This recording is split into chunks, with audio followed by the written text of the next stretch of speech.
Painted application ધોરણ 6 થી 12ના વિદ્યાર્થીઓ માટે અપડેટ થઈ ચૂકી છે. આ એપ્લિકેશનમાં શું છે? બધા જ વિષયના વિડીયોઝ છે. ગુજરાતની બેસ્ટ ફેકલ્ટી દ્વારા લાઈવ લેક્ચર્સ છે. આઈએમપી પ્રશ્ન છે, ટેસ્ટ સિરીઝ છે અને ગુજરાતના તમામ વિદ્યાર્થીઓ સાથે તમે તમારી કમ્પેરિઝન કરી શકો છો. ગેમિફિકેશન છે અને બીજું ઘણું બધું. તો તમે એપ્લિકેશન ડાઉનલોડ ન કરી હોય તો ડિસ્ક્રિપ્શનમાં લિંક આપી છે. હમણાં જ પ્લે સ્ટોર ઉપર જાઓ અને એપ્લિકેશન ડાઉનલોડ કરો. ઘરે બેઠીને સરસ મજાનું ગુજરાતની જોરદાર ફેકલ્ટી સાથે ભણો, સારા માર્ક્સે પાસ થાઓ. 4 ચેપ્ટર છે વિદ્યાર્થી મિત્રો. આ 4 ચેપ્ટરની આપણે જે કહેવાય ને કે શું કહેવાય કે 4 ચેપ્ટર ઓલરેડી રેપિડ રિવિઝનની અંદર ભણી ગયા. 4 ચેપ્ટર આપણે ઓલરેડી ભણી ગયા. આજે વિદ્યાર્થી મિત્રો વાત કરવી છે 5મું ચેપ્ટર છે ભારતનો વિજ્ઞાન અને ટેકનોલોજી ક્ષેત્રનો વારસો. આ વિજ્ઞાન અને ટેકનોલોજી ક્ષેત્રનો વારસો છે પરીક્ષાની દ્રષ્ટિએ અમારા માટે કઈ રીતે ઉપયોગી. બરાબર, એટલી બ્રાઇટનેસ રાખવું જેથી કરીને તમને વાંધો આવે નહીં. તો આ વિજ્ઞાન અને ટેકનોલોજી ચેપ્ટરનો તમે જે કાંઈ પણ આપણે જોઈએ તો એ આપણા માટે કેટલું અગત્યનું છે એના ઉપર થોડીક ચર્ચા કરીએ. ચેપ્ટર નંબર 5 છે ભારતનો વિજ્ઞાન અને ટેકનોલોજી વારસો. બરાબર છે. આ કુલ તમને 8 માર્કનો પ્રશ્ન પૂછાવાના છે, જેમાં અંદર વિભાગ ડી ની અંદર 4 માર્કના 2 પ્રશ્ન એટલે 8 માર્ક્સ થાય. બરાબર, વિભાગ ડી ની અંદર આ પ્રશ્ન પૂછાવાના છે 4 માર્કના 2 પ્રશ્ન. એના ઉપરાંત મોસ્ટ આઈએમપી પ્રશ્નોની જો વાત કરીએ વિદ્યાર્થી મિત્રો તો પહેલો જ પ્રશ્ન છે ધાતુ વિદ્યા. આ તમારે કરી નાખવાનું છે, બહુ કામની વાત છે. રસાયણ શાસ્ત્ર એ પ્રયોગાત્મક વિજ્ઞાન છે. ટૂંકમાં રસાયણ શાસ્ત્ર વિશે જણાવવાનું છે. તો આ પ્રશ્ન પણ તમારા માટે કામનો છે. આચાર્ય નાગાર્જુન વિશે વ્યક્તિ પરિચય આપો ને તો પણ આપણે રસાયણ શાસ્ત્રનું જ લખવાનું છે, આચાર્ય નાગાર્જુન વિશે. તો એ પણ આવડવું જોઈએ. વૈદિક અથવા શલ્ય ચિકિત્સા ગણિત શાસ્ત્ર વિશે ટૂંક નોંધ લખો. વ્યક્તિ પરિચય આપો આર્યભટ્ટ, ટૂંક નોંધ આપો જ્યોતિષશાસ્ત્ર ખગોળશાસ્ત્ર. વ્યક્તિ પરિચય આપો વરામિહિર અને ટૂંક નોંધ આપો વાસ્તુશાસ્ત્ર. આ અગત્યનું છે. બરાબર, એકવાર વિદ્યાર્થી મિત્રો મને એક તમે કન્ફર્મેશન આપો તો તમને જો ડાર્ક દેખાય છે, આમ ઝાખું દેખાય છે? કારણ કે મને અહીંયા અહીંથી થોડુંક ઓલું લાગે છે. આ થોડીક બ્રાઇટનેસ ભાઈ વધે તો કરો ને કાકુલા ભાઈને.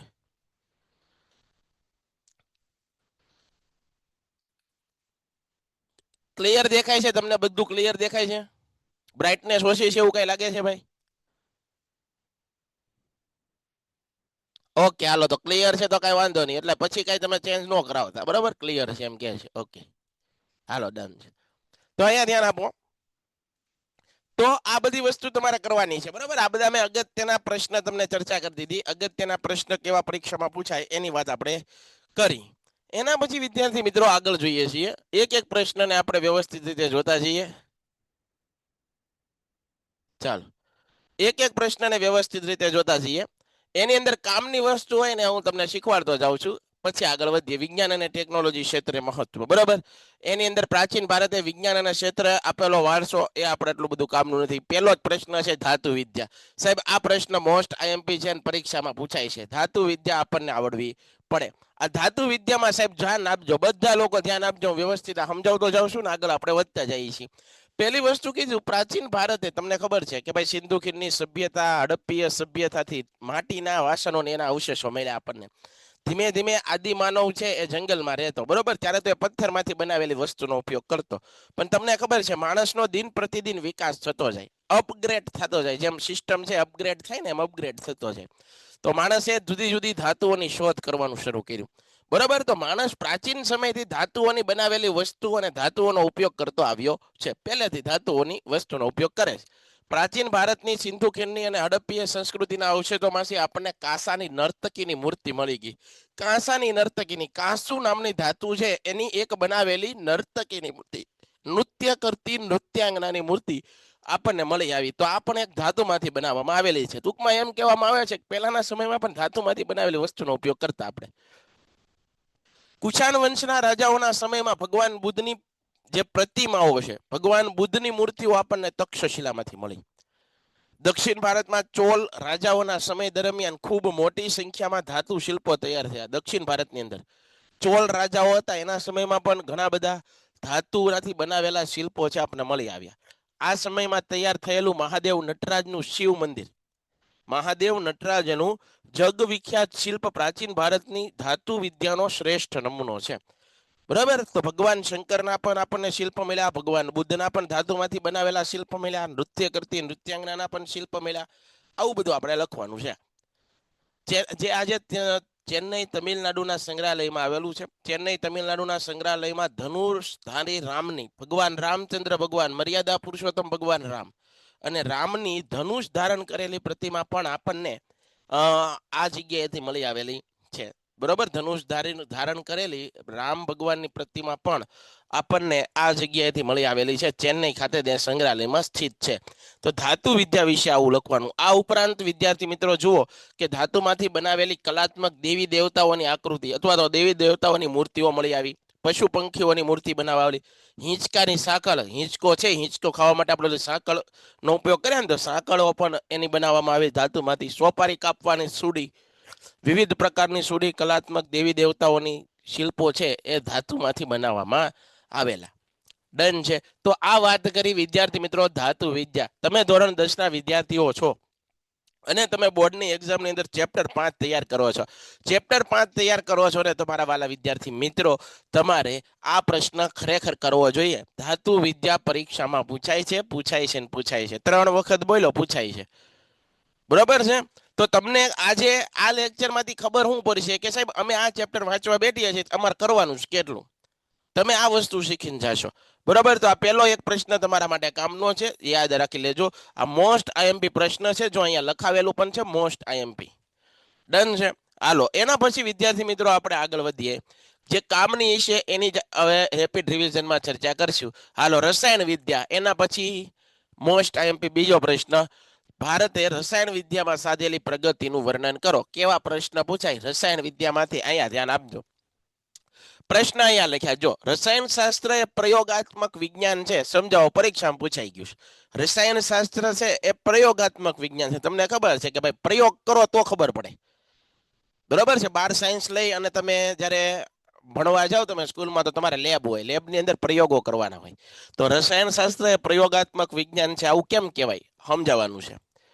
વ્યક્તિ પરિચય આપો. આચાર્ય નાગાર્જુન. ટૂંકમાં રસાયણ શાસ્ત્રના મહાન એવા એક માણસ થઈ ગયા, મહાન એવા એક મહાપુરુષ થઈ ગયા, જેને રસાયણ શાસ્ત્ર વિશે બહુ જ બધી સંશોધનો કર્યા, રસાયણ શાસ્ત્ર વિશે ઘણું બધું લખ્યું. એટલે આચાર્ય નાગાર્જુન છે ને એ રસાયણ શાસ્ત્ર વિશે બહુ આગળ પડતા માણસ હતા. એટલે આપણે એમાં રસાયણ શાસ્ત્ર વિશે જ લખવાનું છે. આચાર્ય નાગાર્જુનનો પરિચય આપો. અથવા તો સીધું ને સાધું તમને એમ પૂછાય કે ભારતે રસાયણ શાસ્ત્ર, રસાયણ ક્ષેત્રે સાધેલી અથવા રસાયણ શાસ્ત્રમાં જો રસાયણ ક્ષેત્રે સાધેલી બરોબર છે સિદ્ધિઓનું વર્ણન કરો. બરોબર છે. ભારતે રસાયણ શાસ્ત્ર સાધેલી પ્રગતિનું વર્ણન કરો, સિદ્ધિઓનું વર્ણન કરો. તો આ વસ્તુ વિદ્યાર્થી મિત્રો આપણને આવડવી પડે. આની પહેલાનો એક પ્રશ્ન ધાતુ વિદ્યા મેં તમને કીધો, તમારે કર્યા વિના જવાનું નથી. 5મું ચેપ્ટર કરો એટલે ધાતુ વિદ્યા તમારો કડકડાટ થઈ જવી જોવે. હજી ઘણો સમય છે. અત્યારથી તમને એ ખબર પડી આ ચેપ્ટરમાંથી મારે આ જ કરવાનું છે, તો તમારે અત્યારે કરવા મળવાનું. બીજી વસ્તુ, તમારે રસાયણ વિદ્યા આખરી નાખવાનો છે. મોસ્ટ આઈએમપી છે. આમાં તમને 2 થી 3 રીતે આમ ઉલટાવીને પ્રશ્ન પૂછે, જવાબ એક જ લખવાનો છે. તો શું કરવા ન કરવું જોઈએ? કરવું જોઈએ. જુઓ, નાલંદા વિદ્યાપીઠના બૌદ્ધ આચાર્ય હતા નાગાર્જુન. એને વનસ્પતિ અને ઔષધિ સાથે રસાયણ ઔષધો વાપરવાની ભલામણ કરી. તેમને ભારતીય રસાયણ શાસ્ત્રના આચાર્ય માનવામાં આવે છે. તેને રસ રત્નાકર અને આરોગ્ય મંજરી નામના પુસ્તક લખ્યા. ભાઈ કોણે લખ્યા? તો નાગાર્જુન હતા. એને 2 પુસ્તકો લખ્યા, રસ રત્નાકર અને આરોગ્ય મંજરી. સાહેબ આ આરોગ્ય મંજરી અને રસ રત્નાકર પુસ્તકો છે, એની અંદર આપણને શું જાણવા મળે? તો એની અંદર આપણને જુદા જુદા રસાયણોમાં જુદા જુદા પ્રયોગો કેમ કરવા, આવું બધું આચાર્ય નાગાર્જુને પોતાના પુસ્તકોમાં લખ્યું છે. બરોબર છે. તો આપણને આવડવું પડે. પારાની ભસ્મ, પારા એટલે મર્ક્યુરી, Hg. આ પારો છે એની ભસ્મનો પણ તમે ઔષધ તરીકે, દવા તરીકે ઉપયોગ કરી શકો. આવું અત્યાર સુધી કોઈએ નહોતું કીધું. કોણે કીધું? આચાર્ય નાગાર્જુન. બરોબર. મર્ક્યુરીનો પણ તમે ઔષધ તરીકે, જો એની યોગ્ય માત્રામાં ઉપયોગ કરવામાં આવે તો ઔષધ તરીકેનો ઉપયોગ કરી શકો. નાલંદા વિદ્યાપીઠે રસાયણ વિદ્યાના અભ્યાસ અને સંશોધન માટે પોતાની સ્વતંત્ર રસાયણ શાળા અને ભઠ્ઠીઓ બનાવી હતી. નાલંદા વિદ્યાપીઠની અંદર પ્રયોગશાળાઓ પણ હતી. વિચાર કરો, આજથી વિદ્યાર્થી મિત્રો કેટલા વર્ષો પહેલે એ વિદ્યાપીઠોમાં પણ કેમિકલ લેબ હતી, એમાં પણ પ્રયોગશાળાઓ હતી, એમાં પણ જુદા જુદા કેમિકલો બનાવવામાં આવતા, એમાં પણ રસાયણ શાસ્ત્રીઓ અભ્યાસ કરાવતા બીજાને. તો આપણે ઘણીવાર એવું કહેતા હોય કે એ લોકોને કઈ ખબર નહોતી પડતી, પહેલાના સમયના લોકોને શું ભાન પડે. અરે એ લોકોને ભાન પડતી, એનાથી આપણને 5% આજે પડતી નથી. સમજાય છે? એ લોકો બહુ આગળ પડતા હતા ટેકનોલોજી ક્ષેત્રે, વિજ્ઞાન ક્ષેત્રે, ગણિત ક્ષેત્રે, વાસ્તુકલા ક્ષેત્રે, જ્યોતિષ ક્ષેત્રે. એટલે તો આપણે આ બધું પાકું કરવાનું છે. બરાબર છે. નાલંદા વિદ્યાપીઠે રસાયણ વિદ્યાના અભ્યાસ અને સંશોધન માટે પોતાની સ્વતંત્ર રસાયણ ભઠ્ઠીઓ બનાવી. રસાયણ શાસ્ત્રના ગ્રંથોમાં મુખ્ય રસ, ઉપરસ, 10 પ્રકારના વિષ એટલે કે પોઈઝન, બરોબર, તેમજ વિવિધ પ્રકારના વિષ એટલે સમજાણું ને, તેમજ વિવિધ પ્રકારના ક્ષાર ધાતુઓની ભસ્મનું વર્ણન કરવામાં આવ્યું છે. બરાબર. એ ઉપરાંત બિહારના ભાગલપુર જિલ્લાના સુલતાનગંજમાંથી મળી આવેલી 7 ફૂટની ઊંચી અને 1 ટન વજનની તામ્રમૂર્તિ નાલંદામાંથી આપણને મળી આવી છે. એ પણ રસાયણ શાસ્ત્રનો એક અદ્ભુત નમૂનો છે, એવું પણ લખી શકો. પ્રાચીન ભારતમાં રસાયણ વિદ્યામાં થયેલી અસાધારણ પ્રગતિના નમૂનાઓ, તો કે ભાઈ રસાયણ ક્ષેત્રના નમૂનાઓ, જો આવી બધી મૂર્તિઓ બનાવી આજે પણ એવી ને એવી છે, પ્રયોગશાળામાં મૂકવામાં આવેલી બધી સંગ્રહાલયોમાં. જો આ લોહ સ્તંભ બનાવવામાં આવેલો, વર્ષો પહેલા લોહ સ્તંભ બનાવવામાં આવેલો, એને આજે પણ કાટ લાગ્યો નથી. આજે આપણે કોઈ પણ વસ્તુ બનાવી તો બગડી જાય, એટલી બધી ટકાઉ કાર્યક્ષમ નથી હોતી. એની બદલે જો વર્ષો પહેલા ગુપ્ત સમ્રાટ, ભારતની અંદર ગુપ્ત વંશનું રાજ્ય હતું ને, ત્યારે એના રાજા ચંદ્રગુપ્ત બીજાએ એક લોહ સ્તંભ બનાવેલો. કયો લોહ સ્તંભ બનાવેલો? વિક્રમાદિત્ય, દિલ્હીમાં આવેલો છે. હવે આની વિશેષતા શું છે સાહેબ? આ લોહ સ્તંભ અમારે શું કરવા? યાદ રાખો, 24 ફૂટ ઊંચો છે, 24 ફૂટ એની ઊંચાઈ છે, અને 7 ટન જેટલો વજન, 7 ટન જેટલો વજન છે. આ લોહ સ્તંભ છે ને એ ખુલ્લા વાતાવરણમાં છે. વાતાવરણમાં વરસાદ પડે, ટાઢ પડે, તડકો પડે, છતાં પણ એ એવી ધાતુમાંથી બનાવવામાં આવેલો છે, એ એવા રસાયણોમાંથી બનાવવામાં આવેલો, આજે પણ જેવો બનાવ્યો હતો ને એવો છે. કોઈ પણ જાતનો કાટ લાગ્યો નથી, કોઈ પણ જાતનું નુકસાન નથી થયું. વિચાર કરો વિદ્યાર્થી મિત્રો, કેટલું પ્યોર, કેટલું ક્લિયર વિઝન સાથે બનાવેલો હોય છે, કોઈ જાતની મિલાવટ નહીં. સમજાય છે? તો આ વસ્તુ તમને વાલા વિદ્યાર્થી મિત્રો આવડવી પડે. બરાબર, તો આ વસ્તુ તમને આવડવી જોઈએ. ટાઢ, તડકો અને વરસાદ, બરોબર, એને કોઈ અસર કરી શક્યા નથી. હવે વિદ્યાર્થી મિત્રો અગત્યનો એક પ્રશ્ન, ત્રીજો પ્રશ્ન યાદ કરતા રહેજો. મેં કેટલા પ્રશ્ન કીધા? પેલો ધાતુ વિદ્યા, રસાયણ વિદ્યા, એના પછી મોસ્ટ આઈએમપી નો ત્રીજો પ્રશ્ન આવે છે, અને એ છે વેદક વિદ્યા, શલ્ય ચિકિત્સામાં પ્રાચીન ભારતનું મહત્વ. વેદક વિદ્યા અને શલ્ય ચિકિત્સા, બરોબર. ભારતીય વેદક શાસ્ત્રના પ્રણેતાઓ મહર્ષિ ચરક અને સુશ્રુતે અને વાઘભટ્ટે પોતાના સંશોધનોથી, કોણે? મહર્ષિ ચરક અને સુશ્રુત અને વાઘભટ્ટ પોતાના સંશોધનોથી વેદક શાસ્ત્રમાં અભૂતપૂર્વ સિદ્ધિઓ મેળવી. કેવી સિદ્ધિઓ મેળવી? અભૂતપૂર્વ. ખૂબ આગળ વધ્યા. ટૂંકમાં શલ્ય ચિકિત્સા અને વેદક શાસ્ત્રના નામ આવે એટલે આપણે 3 વ્યક્તિઓને યાદ કરવાના. એક મહર્ષિ ચરકને કરી નાખવાના, એક મહર્ષિ સુશ્રુતને કરવાના, અને એક વાત કરવાની વાઘભટ્ટ. હવે આ ત્રણેય વિશે 3 પોઈન્ટ લખી નાખવાના. જુઓ, વેદક શાસ્ત્રના મહાન પ્રણેતા હતા, એનું નામ હતું મહર્ષિ ચરક. સાહેબ આ ચરકે શું કર્યું? તો ચરકે ચરક સંહિતા નામના ગ્રંથમાં, કયા ગ્રંથમાં?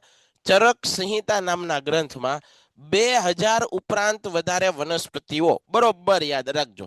ચરકે શું કર્યું? તો કે ભાઈ 2000 કરતા વધારે વનસ્પતિઓ. કેવી વનસ્પતિઓ? 2000 કરતા વધારે વનસ્પતિઓ વિશેનું વર્ણન કર્યું. કેટલી વનસ્પતિઓ? તો કે ભાઈ 2000 જેટલી વનસ્પતિ, 2000 કરતા વધારે જેટલી વનસ્પતિઓ છે, એનું સંશોધન કર્યું સાહેબ.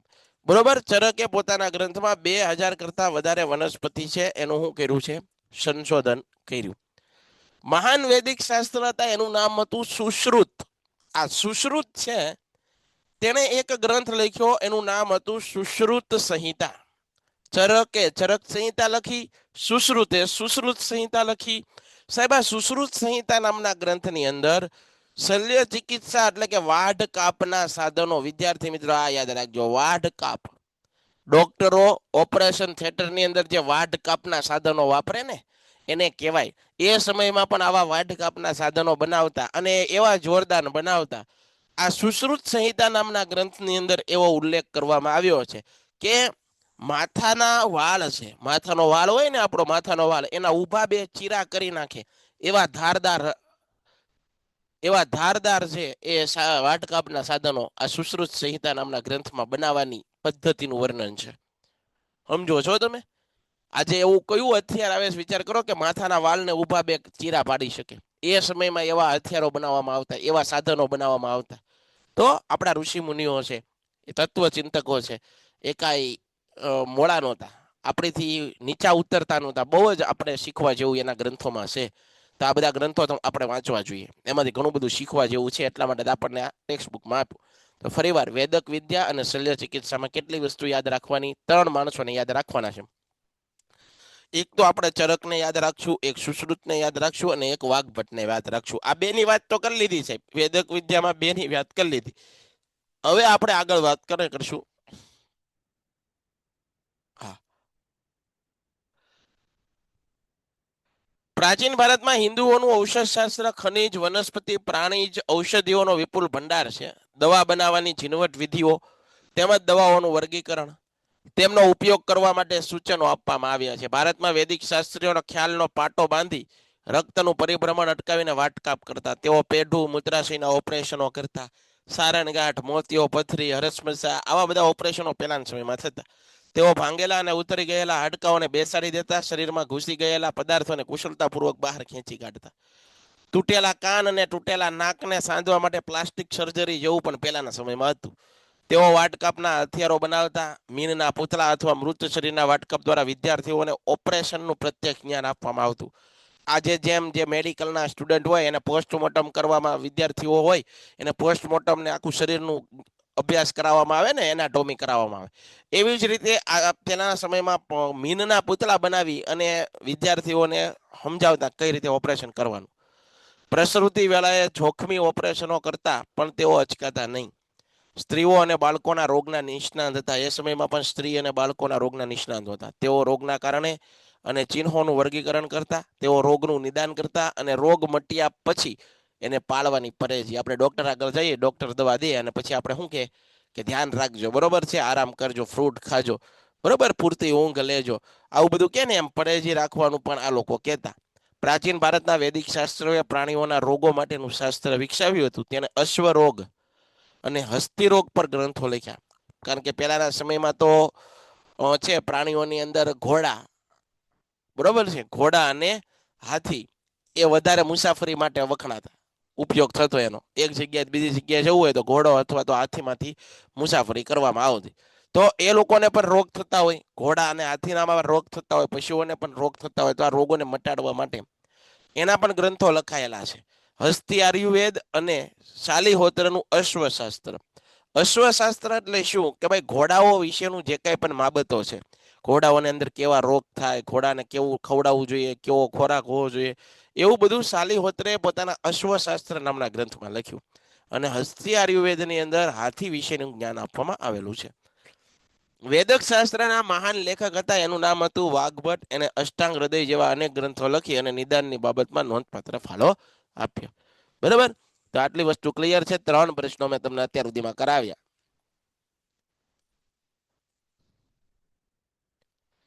એક ભાઈને પ્રશ્ન છે, બોલો ભાઈ. Hello sir. બોલો બોલો. हेलो બોલ सर, બોલ. आवाज ચોટે છે, આવાજ આવ- ચોટે છે। કોનો? મારો? હ ઓકે. હલો ભાઈ, અવાજ ચોટતો એવા કેટલા લોકો કહે છે? કયો તો બેટા, અવાજ ચોંટતો એવા કેટલા લોકો કહે છે?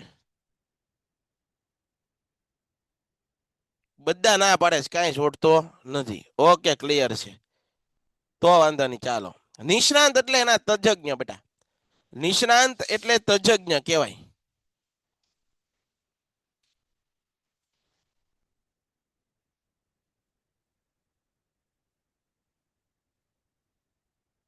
હલો, બોલો બેટા.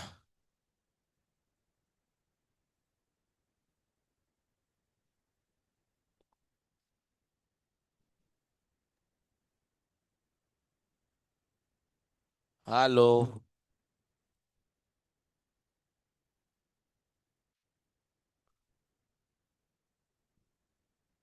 ચાલો તો અવાજ એકદમ ક્લિયર છે. ચાલો, ઉપર વાળો પ્રશ્ન થોડોક સમજાવો. કયો ઉપર વાળો પ્રશ્ન? તો વિદ્યાર્થી મિત્રો આ વસ્તુ તમને આવડવી પડે. એના પછીનો જુઓ તમે, અહીંયા મેં તમને લખીને આપેલું છે આખું રસાયણ શાસ્ત્ર વિશે. તમને રસાયણ શાસ્ત્ર કારણ કે અગત્યનું છે એટલે મેં જો આવી રીતે લખાવેલું છે. આમાં કેટલા મુદ્દાઓ તમારે યાદ રાખવાના. આ આખું હું તમને છે ને પીડીએફ મોકલી દઈશ એટલે શાંતિથી વાંચી લેવાનું. આગળ મેં ભણાવ્યું જ છે, ઈ જ છે બધું. આગળ મેં ભણાવેલું છે રસાયણ શાસ્ત્ર વિશે, બરાબર છે. તો આ રસાયણ શાસ્ત્ર વિશે તમને માહિતી આવડવી પડે. છતાં પણ એકવાર ફટાફટ ક્વિક રિવિઝન કરીએ રસાયણ શાસ્ત્ર વિશે. તો રસાયણ શાસ્ત્ર એ પ્રયોગાત્મક વિજ્ઞાન છે. કારણ કે રસાયણની અંદર ઘણી બધા કેમિકલ જે કહેવાય ને કે એક્સપેરિમેન્ટ કરવાના હોય, પ્રયોગો કરવાના હોય. રસાયણ શાસ્ત્ર વિશેષ યોગદાન. રસાયણ શાસ્ત્રની અંદર પ્રાચીન સમયમાં સૌથી વધારે ફાળો કોણે આપ્યો, કોણે યોગદાન આપ્યું? તો એના માટે એક મહાન આચાર્ય હતા, એનું નામ હતું આચાર્ય નાગાર્જુન. બરાબર, એને રસાયણ શાસ્ત્રમાં ફાળો આપ્યો. આચાર્ય નાગાર્જુને રસાયણ શાસ્ત્રના આચાર્ય માનવામાં આવે છે. કારણ કે રસાયણ શાસ્ત્ર આપણને પ્રયોગો કેમ કરવા એ શીખડાવનારા જ આચાર્ય નાગાર્જુન હતા. નાલંદા વિદ્યાપીઠના મહાન આચાર્ય હતા. આચાર્ય નાગાર્જુને નાલંદા વિદ્યાપીઠના મહાન આચાર્ય હતા. આચાર્ય નાગાર્જુને 2 ગ્રંથો લખ્યા, રસ રત્નાકર અને આરોગ્ય મંજરી. આવા 2 પુસ્તકો લખ્યા. એની અંદર ઘણી બધી રસાયણ શાસ્ત્ર વિશેની વાતો કરવામાં આવેલી છે. પારાની ભસ્મનો, પારો એટલે મર્ક્યુરી, પારાની ભસ્મનો ઔષધ તરીકે જો ઉપયોગ કરનાર કોઈ હતા તો એ હતા આચાર્ય નાગાર્જુન હતા. રસાયણ શાસ્ત્રના ગ્રંથોની અંદર આચાર્ય નાગાર્જુને રસ વિશે વાત કરી છે, ઉપરસ વિશે વાત કરી છે, ક્ષારનું મહત્વ શું, ક્ષારનું કામ ક્યાં લાગે, ધાતુઓ, 10 પ્રકારના વિષ એટલે કે પોઈઝન, એનું પણ વર્ણન કરવામાં આવ્યું છે. રસાયણ શાસ્ત્રના ઉત્તમ નમૂનાની જો વાત કરીએ એમ તો રસાયણ શાસ્ત્રના ઉત્કૃષ્ટ નમૂનો ભગવાન બુદ્ધની તામ્ર મૂર્તિ છે, જે સુલતાનગંજ બિહારમાં આવેલી છે. આ ઉપરાંત નાલંદા વિદ્યાપીઠની અંદરથી આપણને બુદ્ધની પ્રતિમા મળી આવેલી છે, એ પણ રસાયણ શાસ્ત્રનો એક અદ્ભુત નમૂનો છે. એ ઉપરાંત દિલ્હીના મહરોલી ખાતે ગુપ્ત વંશના વિક્રમાદિત્યના સમયની અંદર એક સરસ મજાનો લોહ સ્તંભ બનાવવામાં આવેલો, એ પણ રસાયણ શાસ્ત્રનો અદ્ભુત નમૂનો છે. બીજી વસ્તુ વિદ્યાર્થી મિત્રો યાદ રાખજો કે રસાયણ શાસ્ત્ર આચાર્ય નાગાર્જુન છે એને સાપેક્ષવાદનો સિદ્ધાંત પહેલા વાર આપેલો. તમે 11-12 સાયન્સમાં જશો અને ભૌતિક વિજ્ઞાન ફિઝિક્સની અંદર સાપેક્ષવાદ, આઇન્સ્ટાઈનનો સાપેક્ષવાદ ભણશો તો આ સાપેક્ષવાદ આઇન્સ્ટાઈને તો પછી આપ્યો, વર્ષો પહેલા પ્રાચીન સમયે સાપેક્ષવાદનો સિદ્ધાંત છે એ આચાર્ય નાગાર્જુને આપેલો. અને એની પુષ્ટિ કયા ગ્રંથમાં છે તો માધ્યમિક સૂત્ર નામનું એક પુસ્તક છે, એની અંદર આચાર્ય નાગાર્જુને સાપેક્ષવાદનો સિદ્ધાંત આપેલો. આથી આચાર્ય નાગાર્જુનને ભારતના આઇન્સ્ટાઈન તરીકે ઓળખવામાં આવે છે. જો અહીંયા પણ ગુલામીની માનસિકતા. ખરેખર આઇન્સ્ટાઈન પછી થયા, વિશ્વના મહાન વૈજ્ઞાનિક આઇન્સ્ટાઈન નો ડાઉટ એ મહાન હતા, એ પછી થયા. પહેલા કોણે આપ્યો હતો તો કે ભાઈ આચાર્ય નાગાર્જુનને. તો કોની સાથે નામ લાગવું જોઈએ? આ આઇન્સ્ટાઈન સાથે કોનું નામ લાગવું જોઈએ? આપણા ભારતીય આચાર્ય નાગાર્જુનની ઉપમા લાગવી જોઈએ ને. એની બદલે ઉલટું થાય છે. આપણા દેશમાં ઉલટું થાય. જુઓ તમે, પેલી શોધ કરી હોય એની ઉપમા બીજા સાથે કોઈકને અપાય. પેલી શોધ તો આચાર્ય નાગાર્જુને કરેલી, બરોબર? તો આપણે સમજવું પડે. આપણા જે કાંઈ પણ રસાયણ શાસ્ત્રીઓ હતા, વૈદિક શાસ્ત્રીઓ હતા, બરોબર, આપણા જે ઋષિ મુનિઓ છે એ બહુ જ જ્ઞાતા હતા, વેદોના જ્ઞાતા હતા, ટેકનોલોજીમાં પણ બહુ માનતા હતા. એ આપણને અહીંયા પુષ્ટિ કરે છે. આ બધી વાતો છે, આપણને સાબિતી મળે છે, પ્રૂફ મળે છે કે ભાઈ આપણા શાસ્ત્રો જ ખાલી નહોતા વાંચતા આપણા ઋષિ મુનિઓ, એને બીજી બધી પણ ભાન હતી. વિચાર કરો, સાપેક્ષવાદનો સિદ્ધાંત બરોબર વર્ષો પહેલા આચાર્ય નાગાર્જુને આપી દીધેલો, બરોબર. છતાં આપણે એવું કહીએ કે ભારતના આઇન્સ્ટાઈનને નાગાર્જુન તરીકે ઓળખાવો. વિશ્વના નાગાર્જુન તરીકે કોને ઓળખવામાં આવે તો આઇન્સ્ટાઈન. એવી ઉપમા આપવી જોઈએ ને, એની બદલે આપણે ઊંધું કરીએ, બરોબર છે. તો આ વસ્તુ તમને યાદ રહે. શલ્ય ચિકિત્સાની વાત યાદ રહી ગઈ. ગણિત ક્ષેત્ર વિદ્યાર્થી મિત્રો ખાસ યાદ રાખજો, પ્રશ્ન આ પૂછાય તમને પરીક્ષામાં. જો અત્યાર સુધીમાં કેટલા પ્રશ્ન જોયા, ફરીવાર યાદ કરાવું. ધાતુ વિદ્યા તમને આવડવું પડે, રસાયણ શાસ્ત્ર તમને, પ્રયોગાત્મક વિજ્ઞાન તમને આવડવું પડે. એના પછી વૈદિક શાસ્ત્ર અને શલ્ય ચિકિત્સા મોસ્ટ આઈએમપી. પછી આચાર્ય નાગાર્જુન વિશે આવડવું જોઈએ. સાહેબ ગણિત શાસ્ત્રને કોઈ દી પાછું પડાય ન પડાય, કારણ કે ગણિત શાસ્ત્ર છે આખા વિશ્વને શૂન્યની શોધ આપનાર આર્યભટ્ટ, તો એના વિશે તો આપણને આવડવું જ પડે, બરોબર. મલ્ટી ટેલેન્ટેડ પર્સન એટલે આર્યભટ્ટ વિશે આપણને આવડવું જોઈએ. ગણિત શાસ્ત્ર જોઈ લઈએ, સરસ મજાનું આ પરીક્ષામાં પૂછાતું હોય છે, તો એ પણ આપણને આવડવું પડે. એક જ મિનિટ. નામના મેળવી છે. ગણિત શાસ્ત્ર છે તે ભારત કેટલો આગળ વધ્યો છે એની વાત કરીએ તો ભારતે વિશ્વને શૂન્યની સંજ્ઞાની દશાંશ પદ્ધતિની બીજ ગણિત, જુઓ ભાઈ, શૂન્યની શોધ કરનાર જ આપણા આર્યભટ્ટ. દશાંશ પદ્ધતિની બીજ ગણિત, રેખા ગણિત અને વૈદિક ગણિત છે તથા બોધાયનના પ્રમેયો વગેરેની શોધ કોણે કરી? આપણા ભારતે આપેલી છે. મહાન ગણિત શાસ્ત્રનું નામ આવે અને આર્યભટ્ટનું નામ ન આવે તો એ તો બને જ નહીં. બરાબર છે? તો ગણિત શાસ્ત્રમાં એક જ મહાન વ્યક્તિ યાદ રાખવાના છે. પેલા યાદ રાખવાના તમારે આર્યભટ્ટ, પછી ભાસ્કરાચાર્ય પણ યાદ રાખશું આપણે. આર્યભટ્ટ મહાન ગણિત શાસ્ત્ર, આર્યભટ્ટે શૂન્યની શોધ કરી અને દશાંશ પદ્ધતિની શોધ પણ તેણે જ કરી. તેમણે તેમના આર્યભટ્ટીય નામના ગ્રંથમાં, યાદ રાખજો આ ગ્રંથો ભૂલાવા ન જોઈએ. નાગાર્જુને કયા ગ્રંથ લખ્યા હતા? તો કે ભાઈ રસ રત્નાકર અને આરોગ્ય મંજરી. ચરકે કયો ગ્રંથ લખ્યો હતો? ચરક સંહિતા લખ્યો હતો. સુશ્રુતે કયો ગ્રંથ લખ્યો હતો? સુશ્રુત સંહિતા લખ્યો હતો. વાઘભટ્ટે કયો ગ્રંથ લખ્યો હતો? અષ્ટાંગ હૃદય લખ્યો હતો. એમ આર્યભટ્ટે પોતાના આર્યભટ્ટીય નામના ગ્રંથની અંદર પાયની કિંમત 22/7 કૌંસમાં 3.14 જેટલી થાય એવું એને જણાવ્યું. તેણે પ્રતિપાદન કર્યું કે ગોલકના ગોળાના પરિઘ અને વ્યાસનો ગુણોત્તરને દર્શાવતો અચળાંક પાય છે. બરોબર? તો અહીંયા જો શોર્ટ આપેલું છે. તમારે આવો પ્રશ્ન મોટો લાંબો ન વાંચ્યો હોય તો આવી રીતે શોર્ટ બનાવી નાખવાનું પરીક્ષામાં યાદ રહે માટે. શૂન્યની શોધ આપનાર, દશાંશ પદ્ધતિની શોધ કરનાર, વૈદિક ગણિત, રેખા ગણિત, પાયની કિંમત આપનાર આર્યભટ્ટ નામના ગ્રંથની રચના કરી. જો કેટલી વસ્તુ ટૂંકમાં બની ગઈ. શોર્ટમાં બનાવો, નાના મુદ્દાઓ યાદ રાખો, પણ કામના મુદ્દાઓ ભાઈ. આખો પ્રશ્ન 5 થી 6 વાર વાંચો ને વિદ્યાર્થી મિત્રો. જો તમને એક સરસ મજાની એક વાત કહું તમને, કોઈ પણ તમે મોટો લાંબો પ્રશ્ન છે, બરોબર, સમાજની અંદર તો તમારે બહુ લાંબા પ્રશ્ન તૈયાર કરવાના થાય, તો તમે એના શોર્ટ ફોર્મ કઈ રીતે બનાવી શકો? તો વિદ્યાર્થી મિત્રો એક વસ્તુ યાદ રાખજો, કોઈ પણ લાંબો ટોપિક હોય ને એને તમારે 4 થી 5 વાર વાંચવો પડે. શાંતિથી 4 થી 5 વાર વાંચો, સાથે એક પેન અને એક પેજ રાખવાનું. તમે 5 થી 6 વાર વિદ્યાર્થી મિત્રો એ વાંચી જાઓ ને તમે, એટલે તમને એટલી ખબર પડે કે આ આખો સવાલ છે એમાં કામની કેટલી વાત છે, મેન વસ્તુ ફોકસ કઈ જગ્યાએ છે. તો તમને એમ ખબર પડે કે આ 4 થી 5 મુદ્દા છે ને એ સૌથી વધારે કામના છે. તો આપણે પ્રશ્ન પૂછાય ને ત્યારે 4 થી 5 મુદ્દા એ લખવાના હરખા, પછી આપણી રીતે જે આપણને યાદ રહે લખવાનું. તો પ્રશ્ન તૈયાર થઈ ગયો તમારો સરસ મજાનો, અને એક્ઝામિનર તરત એ જ જોઈએ કે લે આ વ્યક્તિએ, આ વિદ્યાર્થીને કે આ વિદ્યાર્થીનીએ જે કામનું છે એ તો લખી નાખ્યું છે આ પ્રશ્નમાં, એટલે તમને માર્ક્સ આપશે. સમજણ પડી છે? તો આ રીતે પણ આના માટે શરત કઈ છે? 5 થી 6 વાર વાંચવો પડે પ્રશ્ન.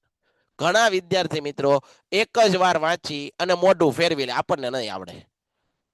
આવું બધા વિદ્યાર્થીઓ, મોસ્ટ ઓફલી વિદ્યાર્થીઓને નથી આવડવાનું કારણ જ આ છે. એ બીજી વાર ટ્રાય જ નથી કરતા, ત્રીજી વાર વાંચતા જ નથી, ચોથી વાર વાંચતા જ નથી. અલા ભાઈ, એક વાર વાંચે નો યાદ રહે, 5 થી 6 વખત એકનો એક પ્રશ્ન વાંચવો પડે, ત્યારે તમને માઇન્ડ થોડોક ટપવો પડે. બરોબર છે? તો આ વસ્તુ તમારે શીખવી પડે. તમે એવું ન માની લ્યો કે ભાઈ એક વખત મને નથી આવડ્યું એટલે પછી હું નબળો છું, મારું મગજ નથી, મને યાદ શક્તિ નથી, મને યાદ નથી રહેતું. એલા ભાઈ, એક વારે નો યાદ રહે. હું તમને કહું છું કે ભાઈ એક વારે યાદ ન રહે, તમારે 7 થી 8 વખત વાંચજો પ્રશ્ન, પછી નો યાદ રહે મને કહેજો. બરાબર? પછી નો યાદ રહે મને કહેવા આવજો. આપણે એ ટ્રાય જ નથી કરતા, અને સીધા આપણે એ જ વસ્તુ ઉપર રોદડા રોવા મળીએ કે મારું મગજ નથી, મને યાદ નથી રહેતું ને. બરોબર છે? બીજાને કેટલું ઘડીકમાં યાદ રહે, બીજાને નથી રહેતું, બીજા લોકો વાંચે જ છે ભાઈ. તમને કહેતા નથી કે હું જાજી વાર વાંચું છું. એક વારે બેટા વાંચી નો યાદ રહે, અને જેને રહેતું હોય એના માટે સારું ભાઈ, પણ આપણને નો રહે તો આપણે બીજી વાંચવાનું. બરોબર છે? તો આ વસ્તુ તમારે નોટ કરવાની. તો આગળ વધીએ ગણિત શાસ્ત્રમાં. એક જ મિનિટ હો, આ પેલા પછી લઈએ, પેલા ગણિત શાસ્ત્ર પૂરું કરીએ. ઓકે. આર્યભટ્ટે તેમના ગ્રંથોમાં ભાગાકારની આધુનિક પદ્ધતિ, ભાગાકાર કેમ કરવો, ગુણાકાર કેમ કરવો, બરોબર, સરવાળા બાદબાકી, વર્ગમૂળ, ઘનમૂળ, અષ્ટાંગ પદ્ધતિ, એલા ભાઈ ગણિતની અંદર જે પાયાની માહિતીઓ છે ને, ગણિતની અંદર જે કાંઈ પણ બેઝિક છે ને, એ બધું ગણિત શાસ્ત્રના પિતા એટલે કે આર્યભટ્ટને અમથા જ ગણિત શાસ્ત્રના પિતા નથી કીધા મારા વાલા વિદ્યાર્થી મિત્રો, કારણ કે એને ગણિતની અંદર પુષ્કળ સિદ્ધિઓ હાંસલ કરી છે. આખા વર્લ્ડને, આખા જગતને ગણિત ગણતા શીખવાડવા કોઈ પ્રયત્ન કર્યો હોય તે આર્યભટ્ટ, અને આવડું મોટું કામ કર્યું ને એટલે એને ગણિત શાસ્ત્રના પિતા કીધા. સમજાય છે? સમજણ પડી? કંઈક કોઈ પણ વિષયની અંદર, કોઈ પણ ફિલ્ડની અંદર, કોઈ પણ ક્ષેત્રની અંદર તમે જ્યારે વધારે કામ કરો તો એક સમયે તમે એના એક્સપર્ટ બની જાઓ. એમ ગણિતના એક્સપર્ટ આપણા આર્યભટ્ટ, બરોબર છે. તો એને અષ્ટાંગ પદ્ધતિ આપી, આને ગણિત શાસ્ત્રના પિતા કહેવાય. આર્યભટ્ટનો એક બીજો ગ્રંથ પણ યાદ રાખજો તમે, 10 ગીતિકા નામનો ગ્રંથ. 10 ગીતિકા નામનો ગ્રંથ કોણે લખ્યો? તો કે 10 ગીતિકા નામનો ગ્રંથ લખ્યો છે આર્યભટ્ટ. અને એની અંદર તેને આર્ય સિદ્ધાંત આપેલો. આર્ય સિદ્ધાંત ગ્રંથમાં તેને જ્યોતિષ શાસ્ત્રના મૂળ સિદ્ધાંતોને સંક્ષિપ્તમાં મળ્યા. આર્યભટ્ટ ગણિત શાસ્ત્રી તો હતા દીકરા, આર્યભટ્ટ ગણિતમાં તો પારંગત વ્યક્તિ હતા. આર્યભટ્ટ ગણિત શાસ્ત્રની અંદર તો એક્સપર્ટ હતા. સાથે સાથે તે જ્યોતિષ શાસ્ત્રનું પણ સારું એવું નોલેજ મેળવતા હતા. સમજો, ગણિત શાસ્ત્ર તો એને આવડતું હતું, ગણિતમાં તો એ પારંગત વ્યક્તિ હતા. સાથે સાથે એ જ્યોતિષ શાસ્ત્રમાં પણ એક્સપર્ટ એવો વ્યક્તિ એટલે કે આપણા આર્યભટ્ટ હતા. તેને બીજગણિત, અંકગણિત, રેખાગણિતના મૂળભૂત પ્રશ્નોનો ઉકેલ શોધ્યો. ગૃત્સમદ નામના ઋષિએ પહેલી વસ્તુ શૂન્યની શોધ કરનાર કોણ? શૂન્યની શોધ કરનાર કોણ હતા? તો કે ભાઈ આર્યભટ્ટ. શૂન્યની શોધ કરનાર કોણ હતા? તો કે ભાઈ આર્યભટ્ટ, બરોબર.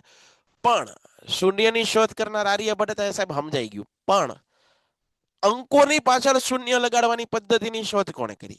આંકડો હોય, કોઈ પણ આંકડો હોય, એની પાછળ શૂન્ય લગાડવાની શોધ કોણે કરી? તો એનું નામ હતું ગૃત્સમદ. આ મોસ્ટ આઈએમપી પ્રશ્ન છે. આ મોસ્ટ આઈએમપી પ્રશ્ન કહેવાય. શૂન્યની શોધ કરનાર આર્યભટ્ટ, પરંતુ અંકોની પાછળ શૂન્ય લગાવીને લખવાની પ્રક્રિયાની શોધ કરી, એનું નામ હતું ગૃત્સમદ.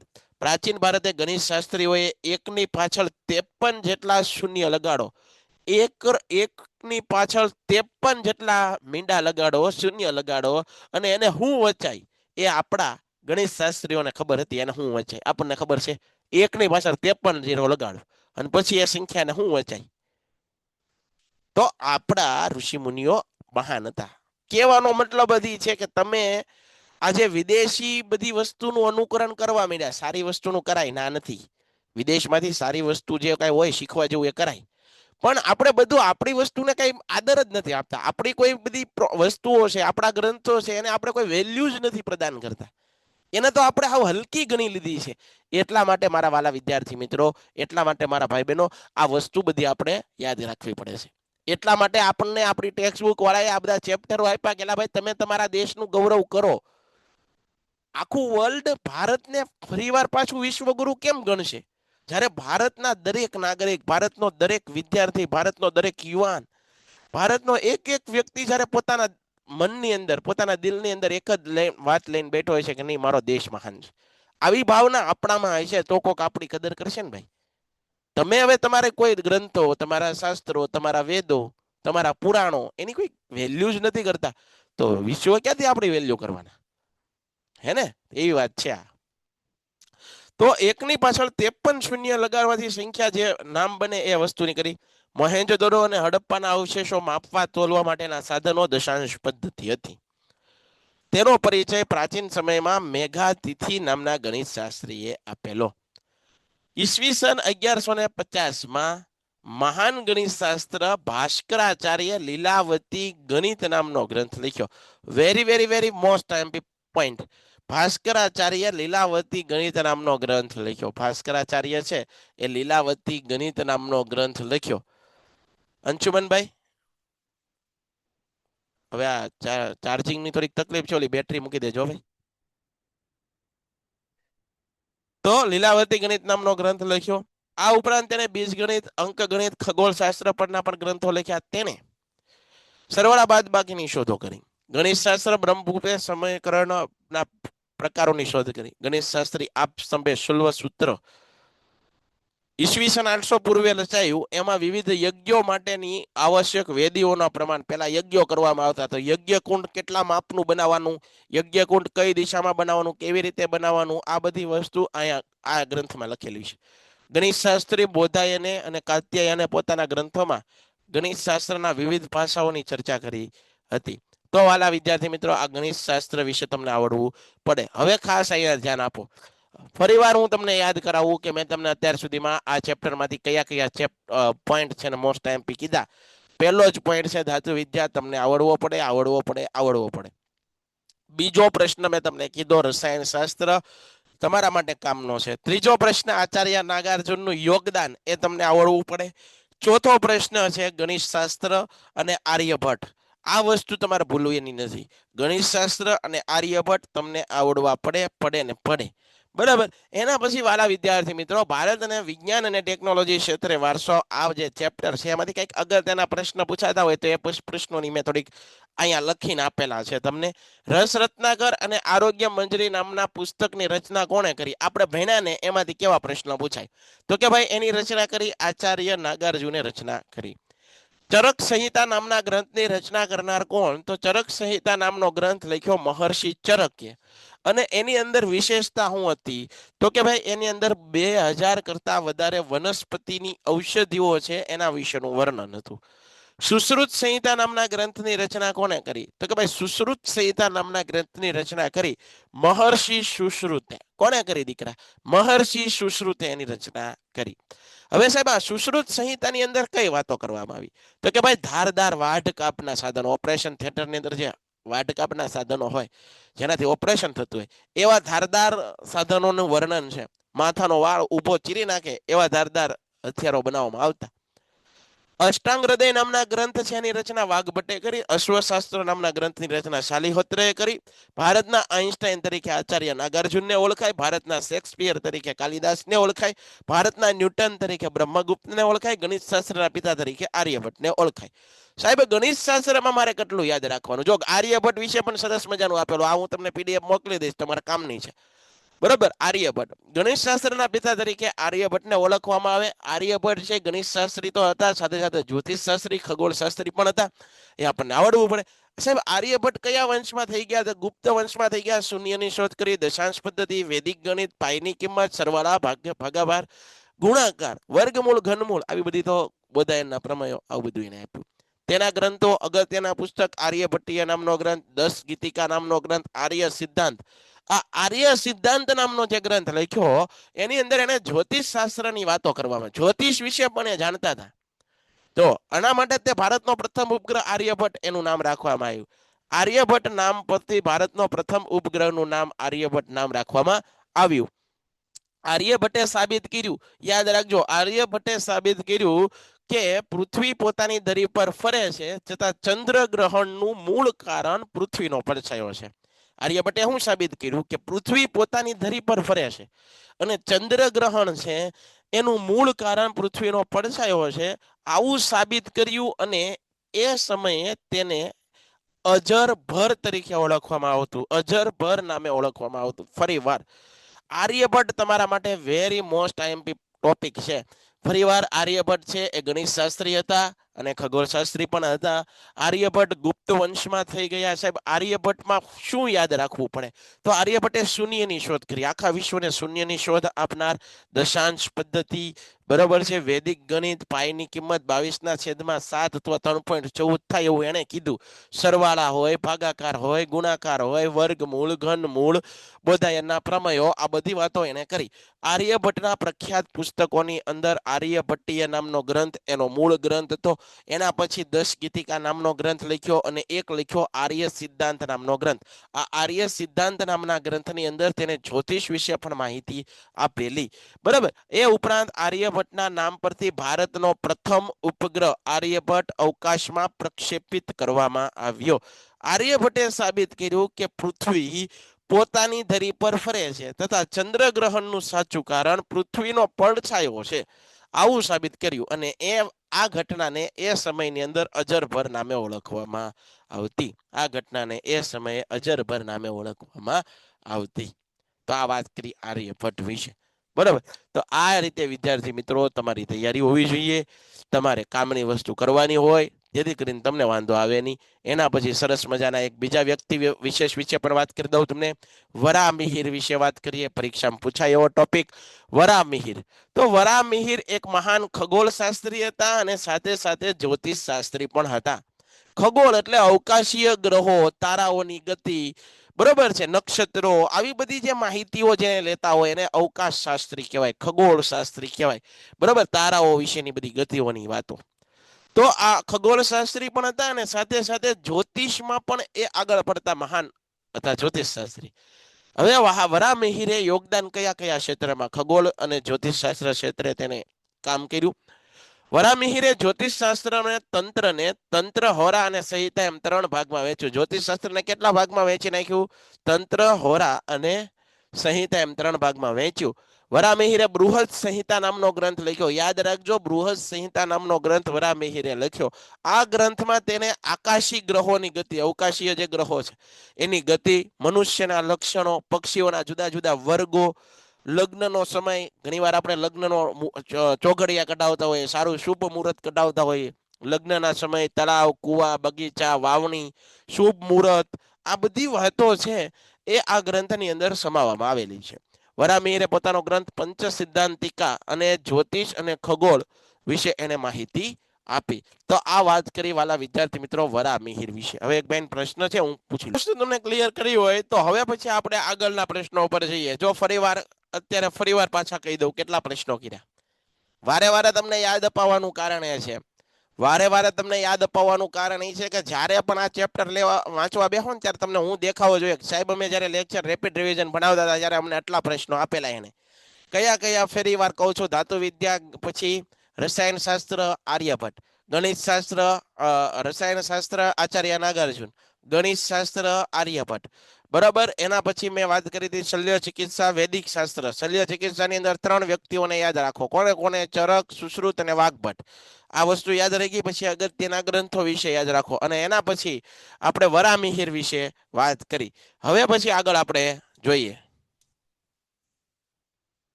હા, જો એના પછી પણ કામની વસ્તુ છે એ અહીંયા ધ્યાન આપો. જુઓ, રસાયણ ક્ષેત્રે સૌથી વધુ યોગદાન આપનાર કોણ હતા? આચાર્ય નાગાર્જુન. ગણિત ક્ષેત્રે સૌથી વધુ યોગદાન આપનાર કોણ હતા? આર્યભટ્ટ, ભાસ્કરાચાર્ય અને ગૃહસમદ. શલ્ય ચિકિત્સા અને વૈદિક શાસ્ત્ર વધુ યોગદાન આપનાર કોણ હતા? શલ્ય ચિકિત્સા અને વૈદિક શાસ્ત્રની અંદર 3 વ્યક્તિઓને યાદ રાખો, મહર્ષિ ચરક, મહર્ષિ સુશ્રુત અને વાઘભટ્ટ.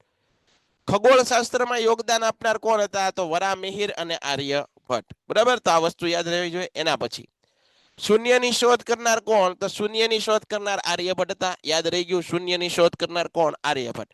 પણ અંકોની પાછળ શૂન્ય લગાડવાની વિધિ, શૂન્યની શોધ કરનાર તો આર્યભટ્ટ હતા, પરંતુ આંકડાની પાછળ શૂન્ય લગાડવાની શોધ છે એ કોણે કરી હતી? તો ગૃહસમદે કરી હતી.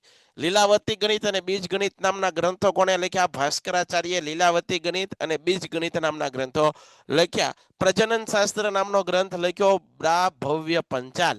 ચિકિત્સા સંગ્રહ નામનો ગ્રંથ લખ્યો ચક્ર પાણીદત્ત. કામસૂત્ર મુનિવાત્સ્યાયન. અષ્ટાંગ હૃદય વાઘભટ્ટ. યોગશાસ્ત્ર પતંજલિ. વૃક્ષ આયુર્વેદ ગ્રંથ મહામુનિ પરાશર. અને કાલગણના નામનો ગ્રંથ શકમુનિ.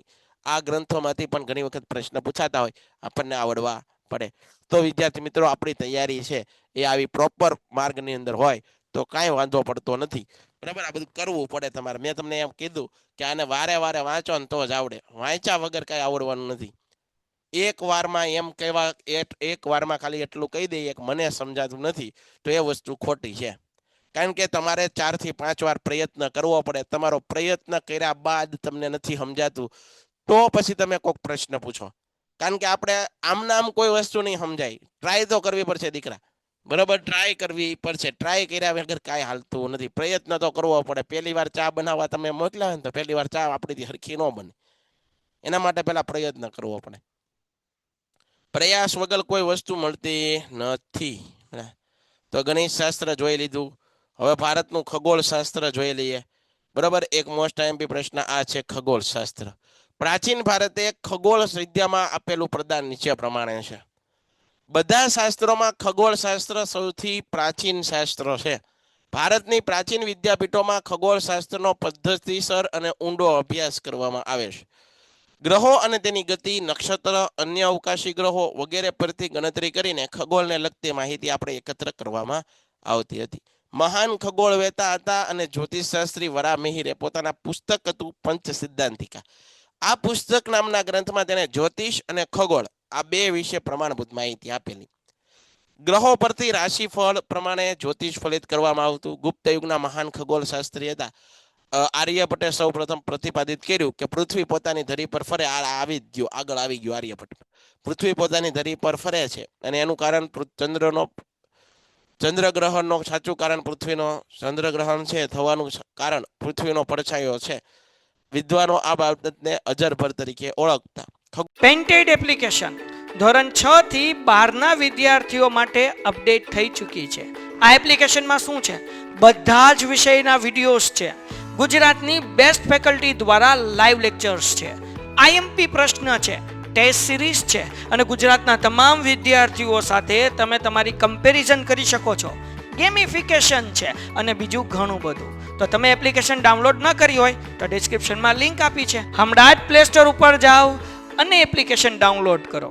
ઘરે બેઠીને સરસ મજાનું ગુજરાતની જોરદાર ફેકલ્ટી સાથે ભણો, સારા માર્ક્સે પાસ થાઓ. ખગોળ ક્ષેત્રે આર્યભટ્ટનું પ્રદાન મહત્વનું છે. તેથી ભારતના પ્રથમ ઉપગ્રહનું નામ આર્યભટ્ટ રાખવામાં આવ્યું. બ્રહ્મગુપ્ત નામના વૈજ્ઞાનિકે બ્રહ્મ સિદ્ધાંત નામનો ગ્રંથ લખ્યો. તેમણે તેમાં ગુરુત્વાકર્ષણના નિયમો દર્શાવ્યા હતા. એ ઉપરાંત જ્યોતિષ શાસ્ત્ર તો આ પણ આપણા માટે કામનું છે, બરાબર. એના પછી કામની વસ્તુ તો કે ભાઈ વાસ્તુશાસ્ત્ર. એક આ વસ્તુ વ્યવસ્થિત જોઈ લો વિદ્યાર્થી મિત્રો, વાસ્તુશાસ્ત્ર જોઈએ. વાસ્તુશાસ્ત્ર એ જ્યોતિષશાસ્ત્રનું જ એક અવિભાજ્ય અંગ છે. કેવું છે? અવિભાજ્ય અંગ છે. બ્રહ્મા, નારદ, બૃહસ્પતિ, ભૃગુ, વશિષ્ઠ અને વિશ્વકર્મા પ્રાચીન વાસ્તુશાસ્ત્રના પ્રણેતાઓ, આર્ષ દ્રષ્ટા અને પ્રસારક હતા. તમને ખબર છે, ઘણું નવું મકાન લઈએ, કોઈ ઓફિસ લઈએ તો આપણે વાસ્તુ પૂજન કરાવીએ. સાહેબ, વાસ્તુ પૂજન કરાવવાનો મિનિંગ શું થાય ખબર? એ જગ્યાને પવિત્ર કરવી. શું કરવી? એ જગ્યાને પવિત્ર કરવી, બરોબર છે. એવું એક આપણા શાસ્ત્રો છે વાસ્તુશાસ્ત્ર. તેને રહેઠાણની જગ્યા, મંદિર કઈ દિશામાં રાખવું, મહેલ બનાવવો હોય તો કઈ રીતે, અશ્વશાળા બનાવી હોય તો કઈ રીતે, કિલ્લાઓ, શસ્ત્રાગાર, નગર હવેલીની રચના કરવી, તો પેલા વાસ્તુ જોવામાં આવે કે આ વાસ્તા મુજબ બરોબર છે ને. કોઈ મકાન લેવા જાવ ને તો એ વાસ્તુ જોઈએ. મહાન ખગોળવેતા અને જ્યોતિષશાસ્ત્રી વારા મિહિર રચિત બૃહદ સંહિતામાં વાસ્તુશાસ્ત્રનો ઉલ્લેખ કરવામાં આવ્યો. 15મી સદીમાં મેવાડના રાણા કુંભાએ વાસ્તુશાસ્ત્રના જૂના ગ્રંથોમાં સુધારા વધારા કર્યા અને વાસ્તુશાસ્ત્રનો પુનરોદ્ધાર કર્યો. પુનરોદ્ધાર કરવો એટલે શું? જે વાસ્તુશાસ્ત્ર નામનો ગ્રંથ વરા મિહિરે લખ્યો હતો પણ એ ફાટી તૂટી ગયો હતો, એટલે એને વ્યવસ્થિત પાછો સમારકામ કર્યું, ફરીવાર બનાવ્યો, લખ્યો. આજે જગતના અનેક દેશોએ વાસ્તુશાસ્ત્રની પ્રતિષ્ઠા મહત્વ સ્વીકારી છે. કોઈ પણ મોટી ઇમારત, કોઈ પણ મોટું બિલ્ડિંગ, કોઈ પણ મકાન વાસ્તુશાસ્ત્ર મુજબ બનાવવામાં આવે ભાઈ, બરાબર છે. તો એ ભારતની પૌરાણિક માન્યતા મુજબ વિશ્વકર્મા દેવોના પ્રથમ સ્થપતિ. ભગવાન, બધા પણ ભગવાન હતા, બધા પણ દેવો હતા. એના મકાન કોણ બનાવતા? એના એન્જિનિયર કોણ હતા? વિશ્વકર્મા. એની જયંતિ આવે, વિશ્વકર્મા જયંતિ. શાળાઓની અંદર રજા હોય, જાહેર રજા. તેને વાસ્તુશાસ્ત્રને 8 ભાગમાં વિભાગ પડ્યા. વાસ્તુશાસ્ત્રમાં ઘર, મકાનની જગ્યા પસંદ કરવી, વિવિધ આકારો, ઘરની રચના, મકાનની અંદર ગોઠવણી, દેવ મંદિર ક્યાં રાખવું, બ્રહ્મસ્થાન, ભોજન કક્ષ, શયનખંડ, દૈનિક કાર્યો માટેના સ્થાન વગેરે માટે માહિતી આપવામાં આવી છે. સમયના પરિવર્તન સાથે વાસ્તુશાસ્ત્રના સિદ્ધાંત અને સમજમાં નોંધપાત્ર પરિવર્તન આવ્યું. બિહારમાં સારનાથ ખાતે આવેલો 128 ફૂટ ઊંચો સ્તંભ ભારતની પ્રાચીન વાસ્તુકલાનો ઉત્તમ નમૂનો છે. તો વાસ્તુકલા આપણને આવડવી જોઈએ. હવે આપણે આ બેટરી છે ચેન્જ કરી નાખીએ.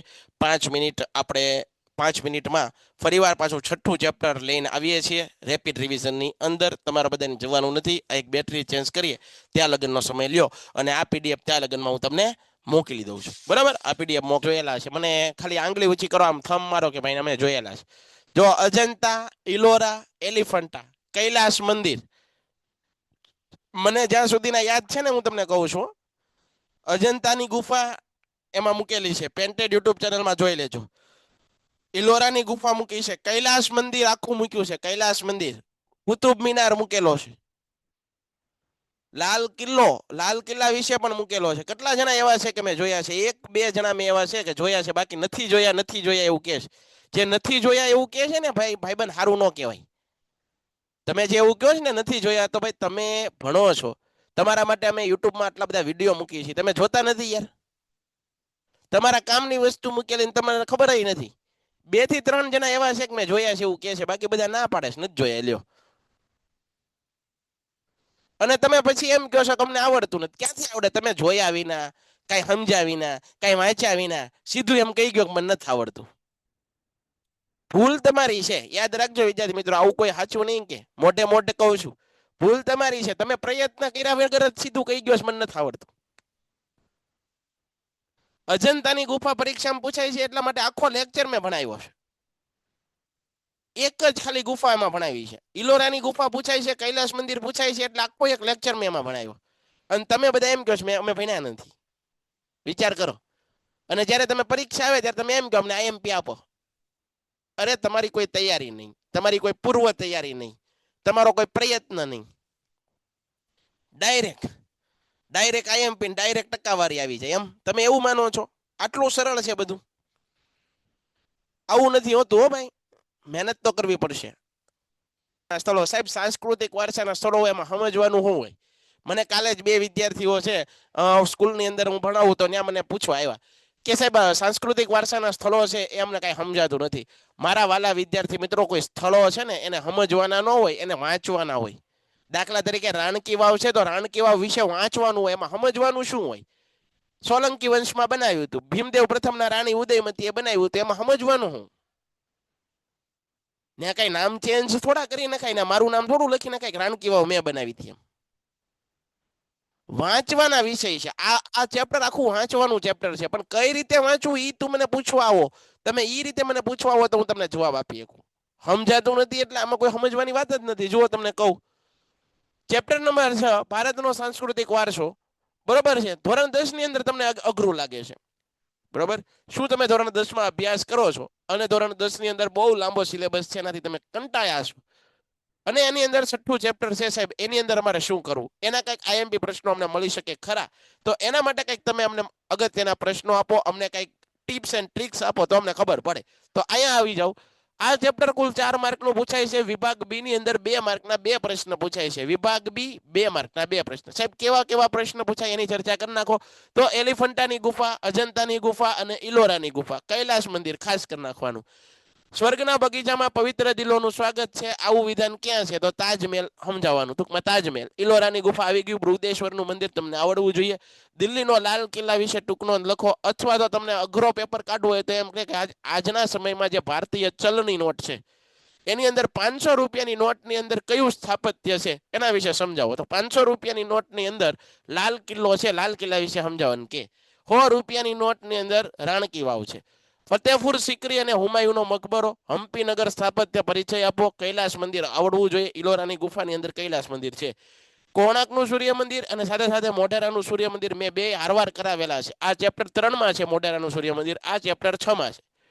દિલ્હી પાસે આવેલો કુતુબ મિનાર તમને આવડવું જોઈએ. ભારતે આવેલા તીર્થ સ્થાનોનો પરિચય આપો અને પાટણના પ્રાચીન સ્થાપત્યો સમજાવો. ખજુરાહોના મંદિર વિશે ટૂંક નોંધ લખો. ખજુરાહોના મંદિર વિશે ટૂંક નોંધ લખો. તો વાલા વિદ્યાર્થી મિત્રો, આ વાત થઈ 6થા ચેપ્ટરના અગત્યના પ્રશ્નો. 6થું ચેપ્ટર અગત્યના પ્રશ્નો, ભારતના સાંસ્કૃતિક વારસાના સ્થળો. આ વાત કહી દીધી અગત્યના, બરોબર. હવે આપણે એક પછી એક સ્થળો છે મારે તમને જે મેં લખાવેલા છે એ મારે તમને ભણાવવા છે. પહેલું જ છે અજંતા ઇલોરાની ગુફા. એકદમ સરસ રીતે આપણે આજે ભણશું. બરોબર યાદ રાખજો, પૂરેપૂરું ફોકસ યાદ રાખજો. બરોબર, એવું લાગે તો આના શોર્ટ્સ બનાવીને પણ હું તમને અપલોડ કરી દઈશ, જેથી કરીને તમારે એક એક ટોપિક ભણવો હોય તો ભણી શકો. બરોબર, પેલું જ છે અજંતાની ગુફાઓ. વિદ્યાર્થી મિત્રો, 2 પ્રશ્નો આવે છે. જો એક તો ભારતની ગુફા અને ગુજરાતની ગુફા. ગુજરાતની ગુફા વાળો પ્રશ્ન આગળના ચેપ્ટરમાં વયો ગયો. બરોબર, તો આમાં ગુજરાતની ગુફા વિશે વાત કરવાની. અહીંયા ભારતમાં એમાં ખાસ કરીને અજંતાની ગુફા વિશે. વિદ્યાર્થી મિત્રો, આ અજંતાની ગુફા છે એની આપણે ચર્ચા કરીએ તો અજંતાની ગુફા છે, પહેલા તો કોઈ પણ સ્થાપત્ય ભણો, કોઈ પણ લોકેશન આપણને ખબર હોવું જોઈએ. આપણે દાખલા તરીકે અજંતા ગુફા છે એની મુલાકાત લેવી છે, એ બરોબર છે, એના વિશે કંઈક વિઝિટ કરવી છે, તો ક્યાં જવું એ આપણને ખબર હોવી જોઈએ. તો કોઈ પણ સ્થાપત્યની શરૂઆત ક્યાંથી કરવાની? એના સ્થાનથી કરવાની. તો ભાઈ ક્યાં રાજ્યમાં આવેલું છે? મહારાષ્ટ્ર રાજ્યમાં ઔરંગાબાદ જિલ્લાની અંદર, અને એનું ગામ છે અજંતા, પોતે ગામ છે ત્યાં આવેલી છે. કઈ પર્વતમાળા? તો કે ભાઈ સહ્યાદ્રી પર્વતમાળાને કોતરી અને સહ્યાદ્રી પર્વતમાળાનો એક ભાગ છે એની અંદર આ ગુફા આવેલી છે, અજંતાની ગુફા. સાહેબ, આ અજંતાની ગુફા છે એનો આકાર કેવો છે? તો ઘોડાની નાળ હોય ને આમ યુ આકારનો, એવી રીતે આ ગુફાઓ છે એ પથરાયેલી છે. કઈ પર્વતમાળામાં? સહ્યાદ્રી પર્વતમાળામાં. ગુફાઓની સંખ્યા 29 છે. અજંતાની ગુફાઓની સંખ્યા યાદ રાખજો, 29 ગુફાઓ છે, જેની અંદર 2 વિભાગમાં ગુફાઓ ડિવાઈડ કરેલી છે. અમુકની અંદર સારા ચિત્રો છે, અમુક ગુફાઓની અંદર સારા આકૃતિઓ, શિલ્પાકૃતિઓ છે. કયા ધર્મ સાથે જોડાયેલી છે? બૌદ્ધ ધર્મ સાથે જોડાયેલી છે. આ ગુફા છે એને ક્યારે સંશોધિત કરવામાં આવી, ક્યારે એને તપાસવામાં આવી કે અહીંયા આવી કોઈ ગુફા છે, એવું ઉત્ખનન ક્યારે કરવામાં આવ્યું? તો 1819 ની અંદર. પુનઃ સંશોધિત કરનાર નામ કોણ હતું? જે સંશોધિત કર્યું કે ભાઈ અહીંયા આવી ગુફા છે, આવું જણાવનાર કોણ હતા? અંગ્રેજ અધિકારી હતા જ્હોન સ્મિથ. એણે અજંતાની ગુફાઓ વિશે વાત કરી. ફરીવાર ઝડપથી આટલી વસ્તુ યાદ રાખો કે અજંતાની ગુફા ક્યાં આવેલી છે. પહેલા તો કે ભાઈ મહારાષ્ટ્ર રાજ્યની અંદર, ઔરંગાબાદ જિલ્લાની અંદર અજંતા નામનું ગામ, સહ્યાદ્રી પર્વતમાળાને કોતરીને આ પર્વત આ જે ગુફા છે એનો આકાર યુ આકારનો છે. ગુફાઓની સંખ્યા 29, જેની અંદર અમુક ગુફા છે એની અંદર સારા ચિત્રો છે, અમુક ગુફાની અંદર સારા શિલ્પો છે. કયા ધર્મ સાથે જોડાયેલી છે? બૌદ્ધ ધર્મ સાથે જોડાયેલી છે. ક્યારે સંશોધિત કરવામાં આવી? 1819માં. કોણે સંશોધિત કરી? અંગ્રેજ અધિકારી હતા, એનું નામ હતું જ્હોન સ્મિથ. હવે સાહેબ અજંતાની ગુફાઓ છે એની વિશેષતા યાદ રાખો તો આ ગુફાઓની સંખ્યા કેટલી છે? 29 સંખ્યા છે. અજંતાની ગુફાની સંખ્યા કેટલી છે? 29 સંખ્યા છે. અહીં આવેલી ગુફાઓ બે ભાગમાં વિભાજિત છે, ચિત્રકલા અને શિલ્પકલા. આ ગુફાઓ બૌદ્ધ ધર્મ સાથે જોડાયેલી છે. ચિત્રકલા આધારિત ગુફાઓ કઈ કઈ છે? તો કે ભાઈ 1લી, 2જી, 10મી, 16મી ને 17મી. 29 ગુફામાંથી 1લી, 2જી, 10મી, 16મી ને 17મી. હજી બોલું છું, ચિત્રકલા આધારિત ગુફાઓ કઈ? 1લી, 2જી, 10મી, 16મી ને 17મી. ચિત્રકલાના નમૂના અજંતાની ગુફા બે પ્રકાર છે, એક ચૈત્ય અને વિહાર. ખાસ યાદ રાખજો, ચૈત્ય અને વિહાર. ગુફા નંબર 19, 26 અને 29 એને ચૈત્ય ગુફાઓ છે. સાહેબ ચૈત્ય એટલે શું? બૌદ્ધ ભિક્ષુકો અથવા સાધુઓ જે જગ્યાએ પ્રાર્થના કરે, ઉપાસના કરે, પોતાના ભગવાનને સમરે, એને કહેવાય ઉપાસના સ્થળ એટલે કે ચૈત્ય. અને વિહાર એટલે શું? બાકીની બધી ગુફા વિહાર છે. બૌદ્ધ ભિક્ષુકો જ્યાં આરામ કરે, જ્યાં વાંચન પ્રવૃત્તિ કરે, અધ્યયન કરે, તો એને કહેવાય છે વિહાર. તો આ વાત કરી વિદ્યાર્થી મિત્રો અજંતાની ગુફા. અજંતાની ગુફા વેરી મોસ્ટ આઈએમપી આવડવી જોઈએ, આવડવી જોઈએ, આવડવી જોઈએ. ખાલી 10માં પૂરતી નહીં, દરેક સ્પર્ધાત્મક પરીક્ષામાં પૂછાય અજંતાની ગુફા. હાલો ડન છે. અજંતાની ગુફા વિશે વાત કરી. એના પછી વિદ્યાર્થી મિત્રો ઇલોરાની ગુફા. મોસ્ટ આઈએમપી ખૂબ જ કામની ઇલોરાની ગુફા. મેં વાત કરી વિદ્યાર્થી મિત્રો અજંતાની ગુફાની, સરસ મજાની ચર્ચા કરી ગયા. હવે વાત કરીએ ઇલોરાની ગુફા. સાહેબ ઇલોરાની ગુફા છે, તો આ ઇલોરાની ગુફા છે એનું પહેલા તો સ્થાન ખબર હોવું જોઈએ કે ઇલોરાની ગુફા ક્યાં આવેલી છે? મહારાષ્ટ્ર રાજ્યની અંદર, ઔરંગાબાદની અંદર. ફરીવાર સ્થાન ક્યાં? મહારાષ્ટ્ર રાજ્ય, ઔરંગાબાદની અંદર આ ઇલોરાની ગુફા આવેલી છે. ગુફાઓની સંખ્યા કેટલી છે? 34. અજંતાની ગુફાની સંખ્યા કેટલી હતી? 29. 34 ગુફાઓની અંદર કયા ધર્મ સાથે જોડાયેલી ગુફા છે? તો કે ભાઈ 1 થી લઈને 12 ગુફા નંબર છે એ બૌદ્ધ ધર્મ સાથે જોડાયેલી. 1 થી 12, 34 માંથી 1 થી 12 છે એ બૌદ્ધ ધર્મ સાથે. 13 થી 29 હિન્દુ ધર્મ સાથે અને 30 થી 34 જૈન ધર્મ સાથે. ફરીવાર અજંતાની ઇલોરાની ગુફા ક્યાં આવેલી છે? તો મહારાષ્ટ્રની અંદર, ઔરંગાબાદની અંદર.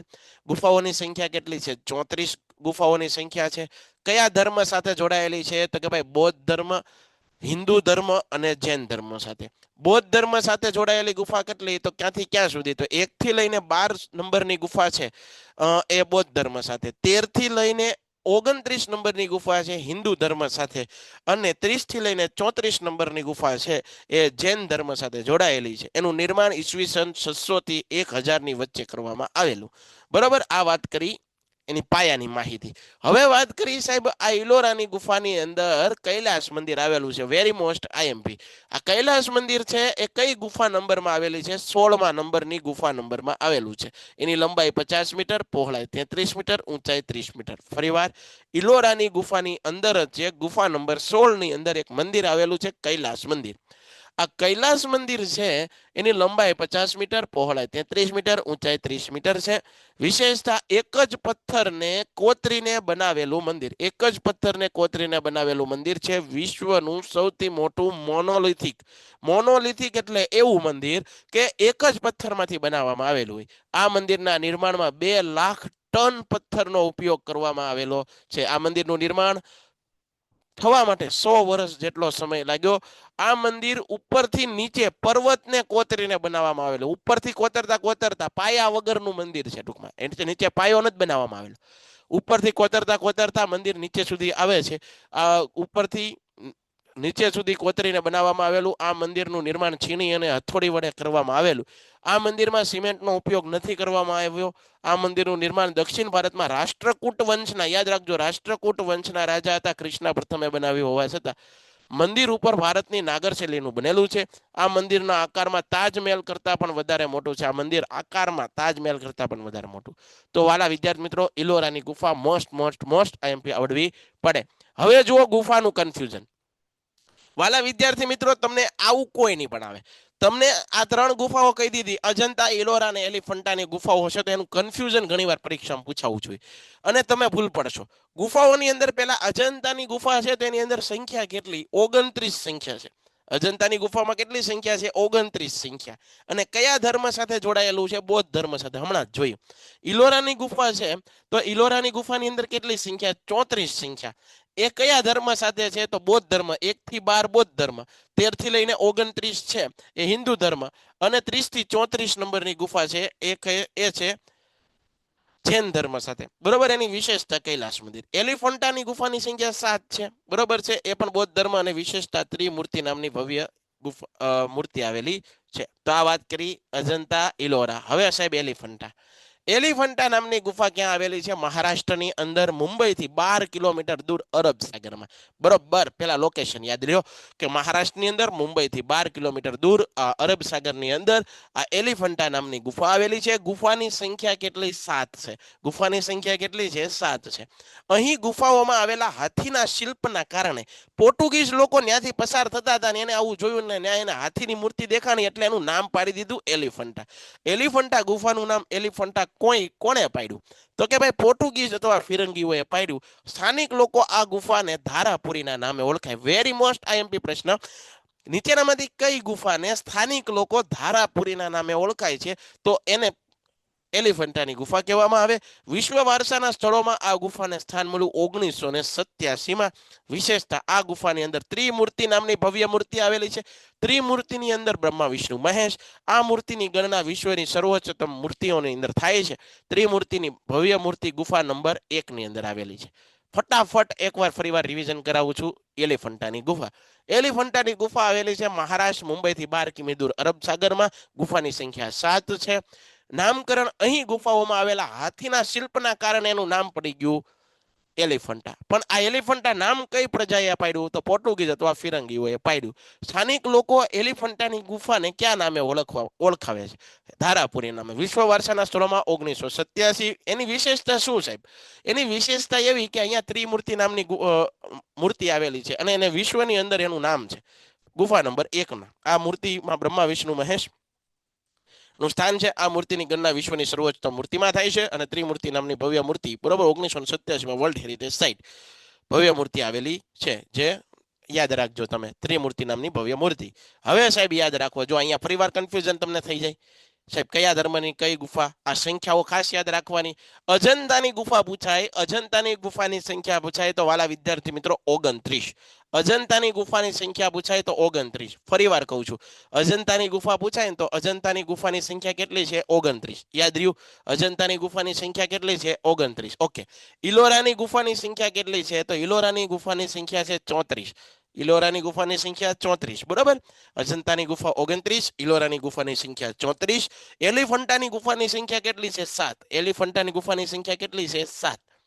અને મહાબલીપુરમમાં જે મંદિરો આવેલા છે એની સંખ્યા પણ કેટલી છે? 7. મહાબલીપુરમમાં જે મંદિરો આવેલા છે એની સંખ્યા પણ કેટલી છે? 7. તો વાલા વિદ્યાર્થી મિત્રો, આ આંકડાકીય માહિતી થઈ જેમાં તમારે કન્ફ્યુઝન કરવાનું નથી. ફરીવાર એકવાર ઝડપથી રિવિઝન કરાવું. અજંતાની ગુફાની સંખ્યા 29, ઇલોરાની ગુફાની સંખ્યા 34, એલિફન્ટાની ગુફાની સંખ્યા 7, મહાબલીપુરમના મંદિરોની સંખ્યા 7. ઓકે સાહેબ, ક્લિયર થઈ ગયું. હવે સાહેબ આગળ વધો તો કે ભાઈ અજંતાની ગુફા કયા ધર્મ સાથે જોડાયેલી છે? બૌદ્ધ ધર્મ સાથે. ઇલોરાની ગુફા કયા ધર્મ સાથે જોડાયેલી છે? તો કે ભાઈ બૌદ્ધ, હિન્દુ અને જૈન ત્રણેય ધર્મ સાથે. એલિફન્ટાની ગુફા કયા ધર્મ સાથે? તો બૌદ્ધ ધર્મ સાથે. ફરીવાર સાહેબ રિવિઝન કરાવો. અજંતાની ગુફા કયા ધર્મ સાથે? બૌદ્ધ ધર્મ સાથે. ઇલોરાની ગુફા કયા ધર્મ સાથે? તો બૌદ્ધ, હિન્દુ અને જૈન ધર્મ સાથે. એલિફન્ટાની ગુફા કયા ધર્મ સાથે? તો ભાઈ બૌદ્ધ ધર્મ સાથે. વેલ ડન સાહેબ, ક્લિયર થઈ ગયું, એકદમ ક્લિયર થઈ ગયું. તો આ રીતે તૈયારી કરવાની. ડન છે. હાલો આગળ વધીએ. આ બધું તમારી ટેક્સ્ટ બુકમાં છે એ જ છે.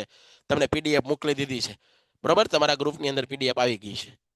જે લખેલું હશે, કામનું હશે એની પીડીએફ મોકલીશ. બાકી જે ટેક્સ્ટ બુક હશે કાંઈ મેં લખાવેલું નહીં હોય તો એ પીડીએફ હું નહીં મોકલું બરાબર. એને થોડુંક ધ્યાન આપજો બરાબર. મહાબલીપુરમ ખાસ યાદ રાખો મહાબલીપુરમમાં હું યાદ રાખવું, મહાબલીપુરમ નગર ક્યાં આવેલું છે? તમિલનાડુ રાજ્યની અંદર, ચેન્નઈ થી 60 કિમી દૂર.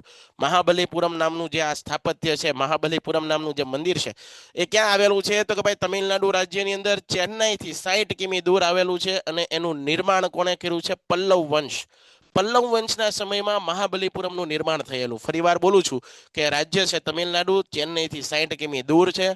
પલ્લવ વંશના સમયની અંદર આ મંદિરનું નિર્માણ થયેલું. આ નિર્માણ કરનાર પલ્લવ વંશના જે એક રાજા હતા એનું નામ હતું નરસિંહવર્મન પ્રથમ. આ નરસિંહવર્મન પ્રથમ છે એનું એક ઉપનામ હતું, એની પ્રજા એનું ઉપનામે બોલાવતી, એને મહામલ્લ તરીકે ઓળખાવતા. આ નરસિંહવર્મન પ્રથમનું ઉપનામ મહામલ્લ પરથી એક નગર વસ્યું, એનું નામ બનાવવામાં આવ્યું મહાબલીપુરમ. મૂળ મંદિરોની સંખ્યા 7 હતી. જ્યારે નરસિંહવર્મન પ્રથમે મંદિરો બનાવ્યા ત્યારે મૂળ 7 સંખ્યાની અંદર આ મંદિરો હતા. પરંતુ અત્યારે હાલની સ્થિતિમાં જોવામાં જઈએ તો 5 મંદિરો જ છે.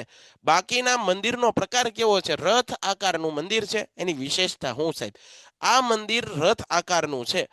આ મંદિરની વિશેષતાની અંદર વાત કરીએ ને તો હાસ્ય મુદ્રામાં દાંત કાઢતા હોય એવી, સ્માઇલ આપતા હોય એવી વિષ્ણુ ભગવાનની મૂર્તિ આપેલી છે.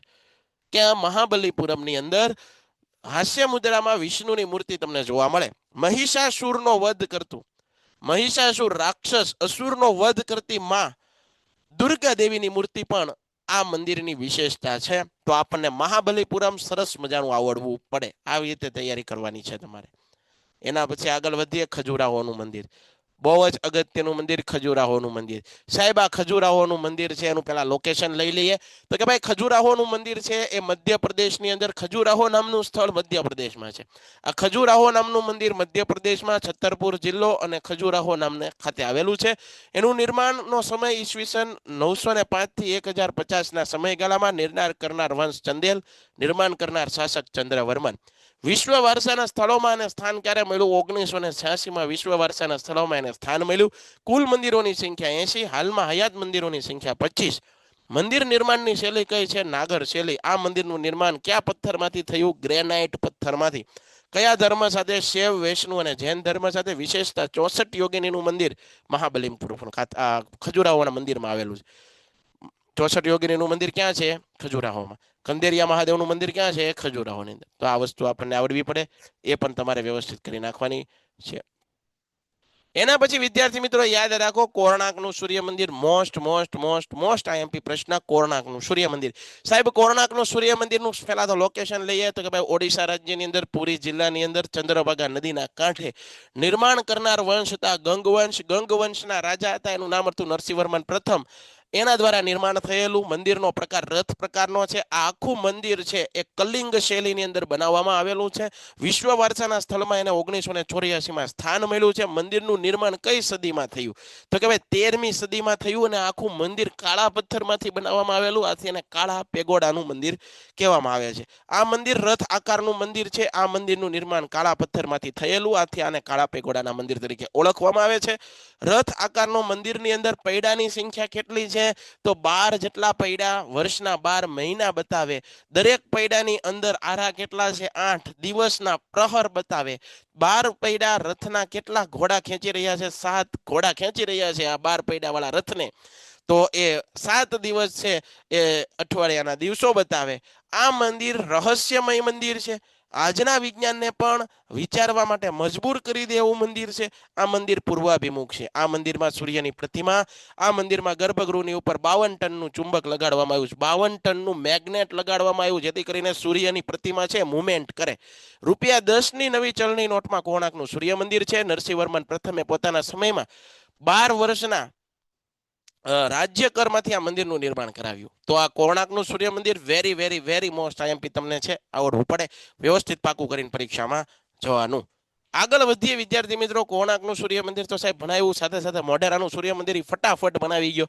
બરોબર, આ બધું પાકું કરવાનું છે. મોઢેરાનું સૂર્ય મંદિર સાહેબ એનું પેલા લોકેશન લઈ લો.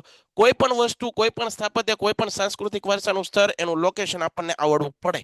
બરોબર, તો મોઢેરાનું સૂર્ય મંદિર છે. સ્થાન રાજ્ય ગુજરાત રાજ્યની અંદર, મહેસાણા જિલ્લાની અંદર, બોચરાજી તાલુકો, ગામ મોઢેરા, પુષ્પાવતી નદીના કાંઠે. કઈ નદીના કાંઠે? પુષ્પાવતી નામની નદીના કાંઠે. નિર્માણ છે તો કે ભાઈ કયા વંશમાં થયું? સોલંકી વંશમાં. નિર્માણ કરનાર વંશ સોલંકી વંશ. નિર્માણ કરનાર રાજા કોણ હતા? ભીમદેવ પ્રથમ. નિર્માણ કઈ સદીમાં 1026ના વર્ષની અંદર એટલે કે 11મી સદીમાં એનું નિર્માણ થયું. એની વિશેષતા કર્કવૃત અહીંથી પસાર થાય છે. મંદિરની દિશા પૂર્વાભિમુખ, કારણ કે સૂર્ય મંદિર હોય ને તો પૂર્વાભિમુખ હોય, પૂર્વ દિશામાં સૂર્ય ઉગે. આવેલો કુંડ રામકુંડ અને સીતાની ચોરી ઉજવાતો ઉત્સવ ઉત્તરાર્ધ મહોત્સવ જાન્યુઆરી મહિનાની અંદર આ ઉત્સવ ઉજવાય છે મોઢેરાના સૂર્ય મંદિર ખાતે. બાંધકામ નાગર શૈલીની અંદર, નકશીકામ ઈરાની શૈલીની અંદર, સ્થાપત્ય ચામધારી સ્થાપત્ય, પથ્થર સોનેરી કથ્થાઈ રંગના પથ્થરમાંથી આખું મંદિર બનાવવામાં આવેલું છે. મંદિરનું આયોજન સંથારા પ્રકારનું છે.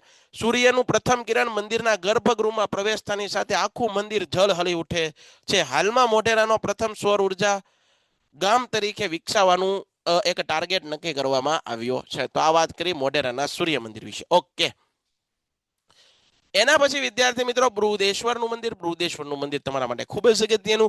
પહેલા લોકેશન લઈ લો કે ભાઈ તમિલનાડુ રાજ્યની અંદર તાંજોર જિલ્લો, તાંજોરના થંજાવુર નામનું ગામ. નિર્માણ કરનાર વંશ ચોલ વંશ, એના રાજાનું નામ હતા રાજરાજ પ્રથમ. આથી આ મંદિરને રાજરાજેશ્વરી મંદિર કહેવાય.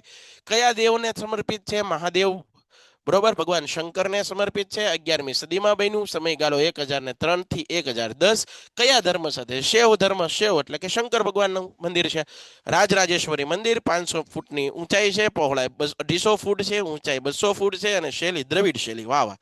વિશેષતા શું છે? પ્રાચીન ભારતનું સૌથી ઊંચું મંદિર. આ મંદિરનું નિર્માણ ચોળ વંશના રાજા રાજરાજ પ્રથમે નિર્માણ કરાવ્યું હોવાથી એને રાજરાજેશ્વરી મંદિર કહેવાય.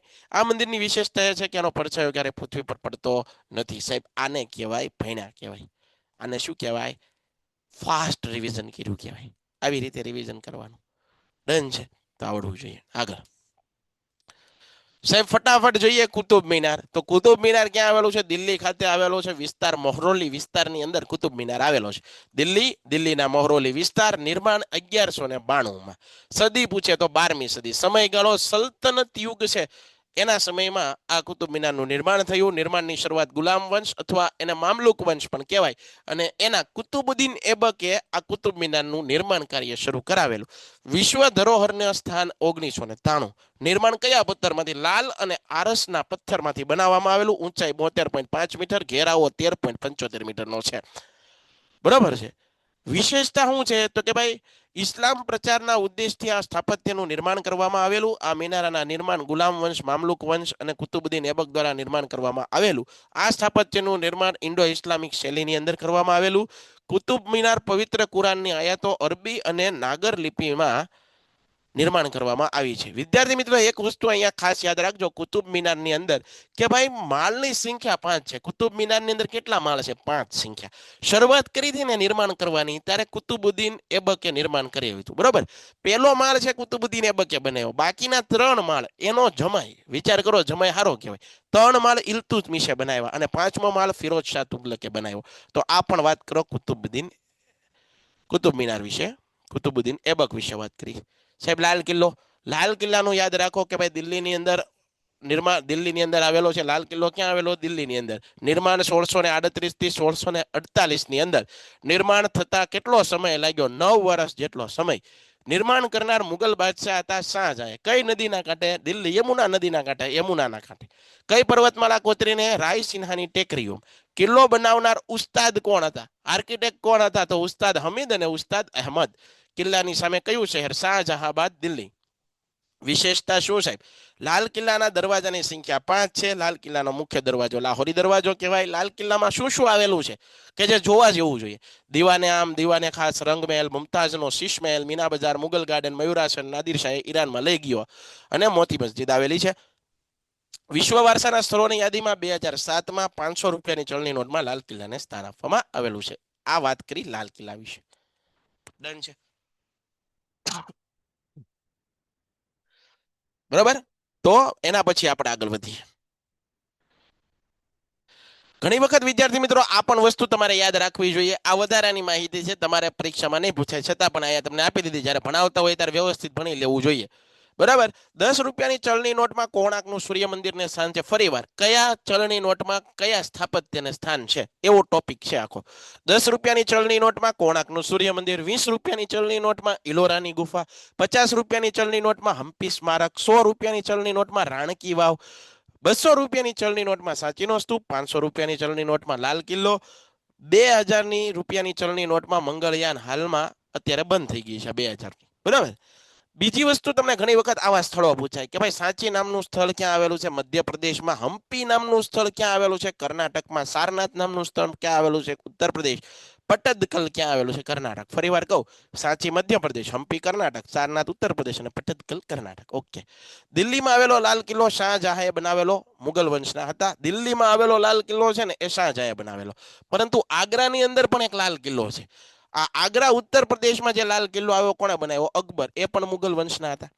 તાજમહેલ છે ઉત્તર પ્રદેશ, આગ્રા યમુના નદીના કાંઠે. પરંતુ તાજમહેલની પુરોગામી કે તો તાજમહેલ એક પતિએ પોતાની પત્ની બેગમની યાદમાં બનાવ્યો, જ્યારે તાજમહેલની પુરોગામી ઉલટું, પત્નીએ પોતાના પતિની યાદમાં બનાવ્યો. એવું પહેલું સ્મારક એટલે કે હુમાયુનો મકબરો દિલ્હીમાં આવેલો છે. તો એ પણ આપણને આવડવું પડે.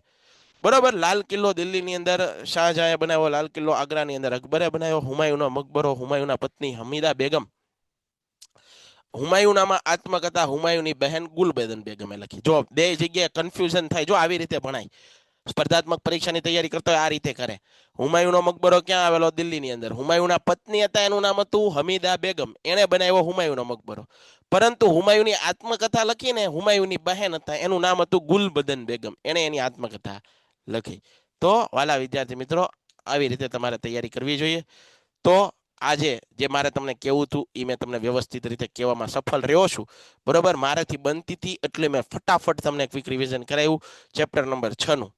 તમારે આ પીડીએફ ઓલરેડી તમારા ગ્રુપ, હજી કદાચ ઘણા લોકોને કદાચ ન સમજાણું હોય તો તમારે હવે શું કરવાનું ખબર? દાખલા તરીકે લાલ કિલ્લો નથી આવડ્યો, દાખલા તરીકે અજંતાની ગુફા નથી આવી, ડાયરેક્ટ પેન્ટેડમાં જાઓ. એમાં મારો વિડીયો લેક્ચર છે, આખો એક લેક્ચર ખાલી તમને અજંતાની ગુફા બનાવી છે, આખો એક લેક્ચર ખાલી લાલ કિલ્લો બનાવ્યો છે, જોઈ લો. બરાબર છે.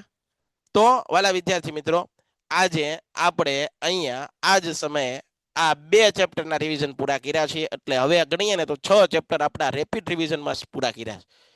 બરાબર. કાલે પાછું હજી એક ચેપ્ટર લઈ લેવું. હાલો, ડન છે? પાકું ને બધાને?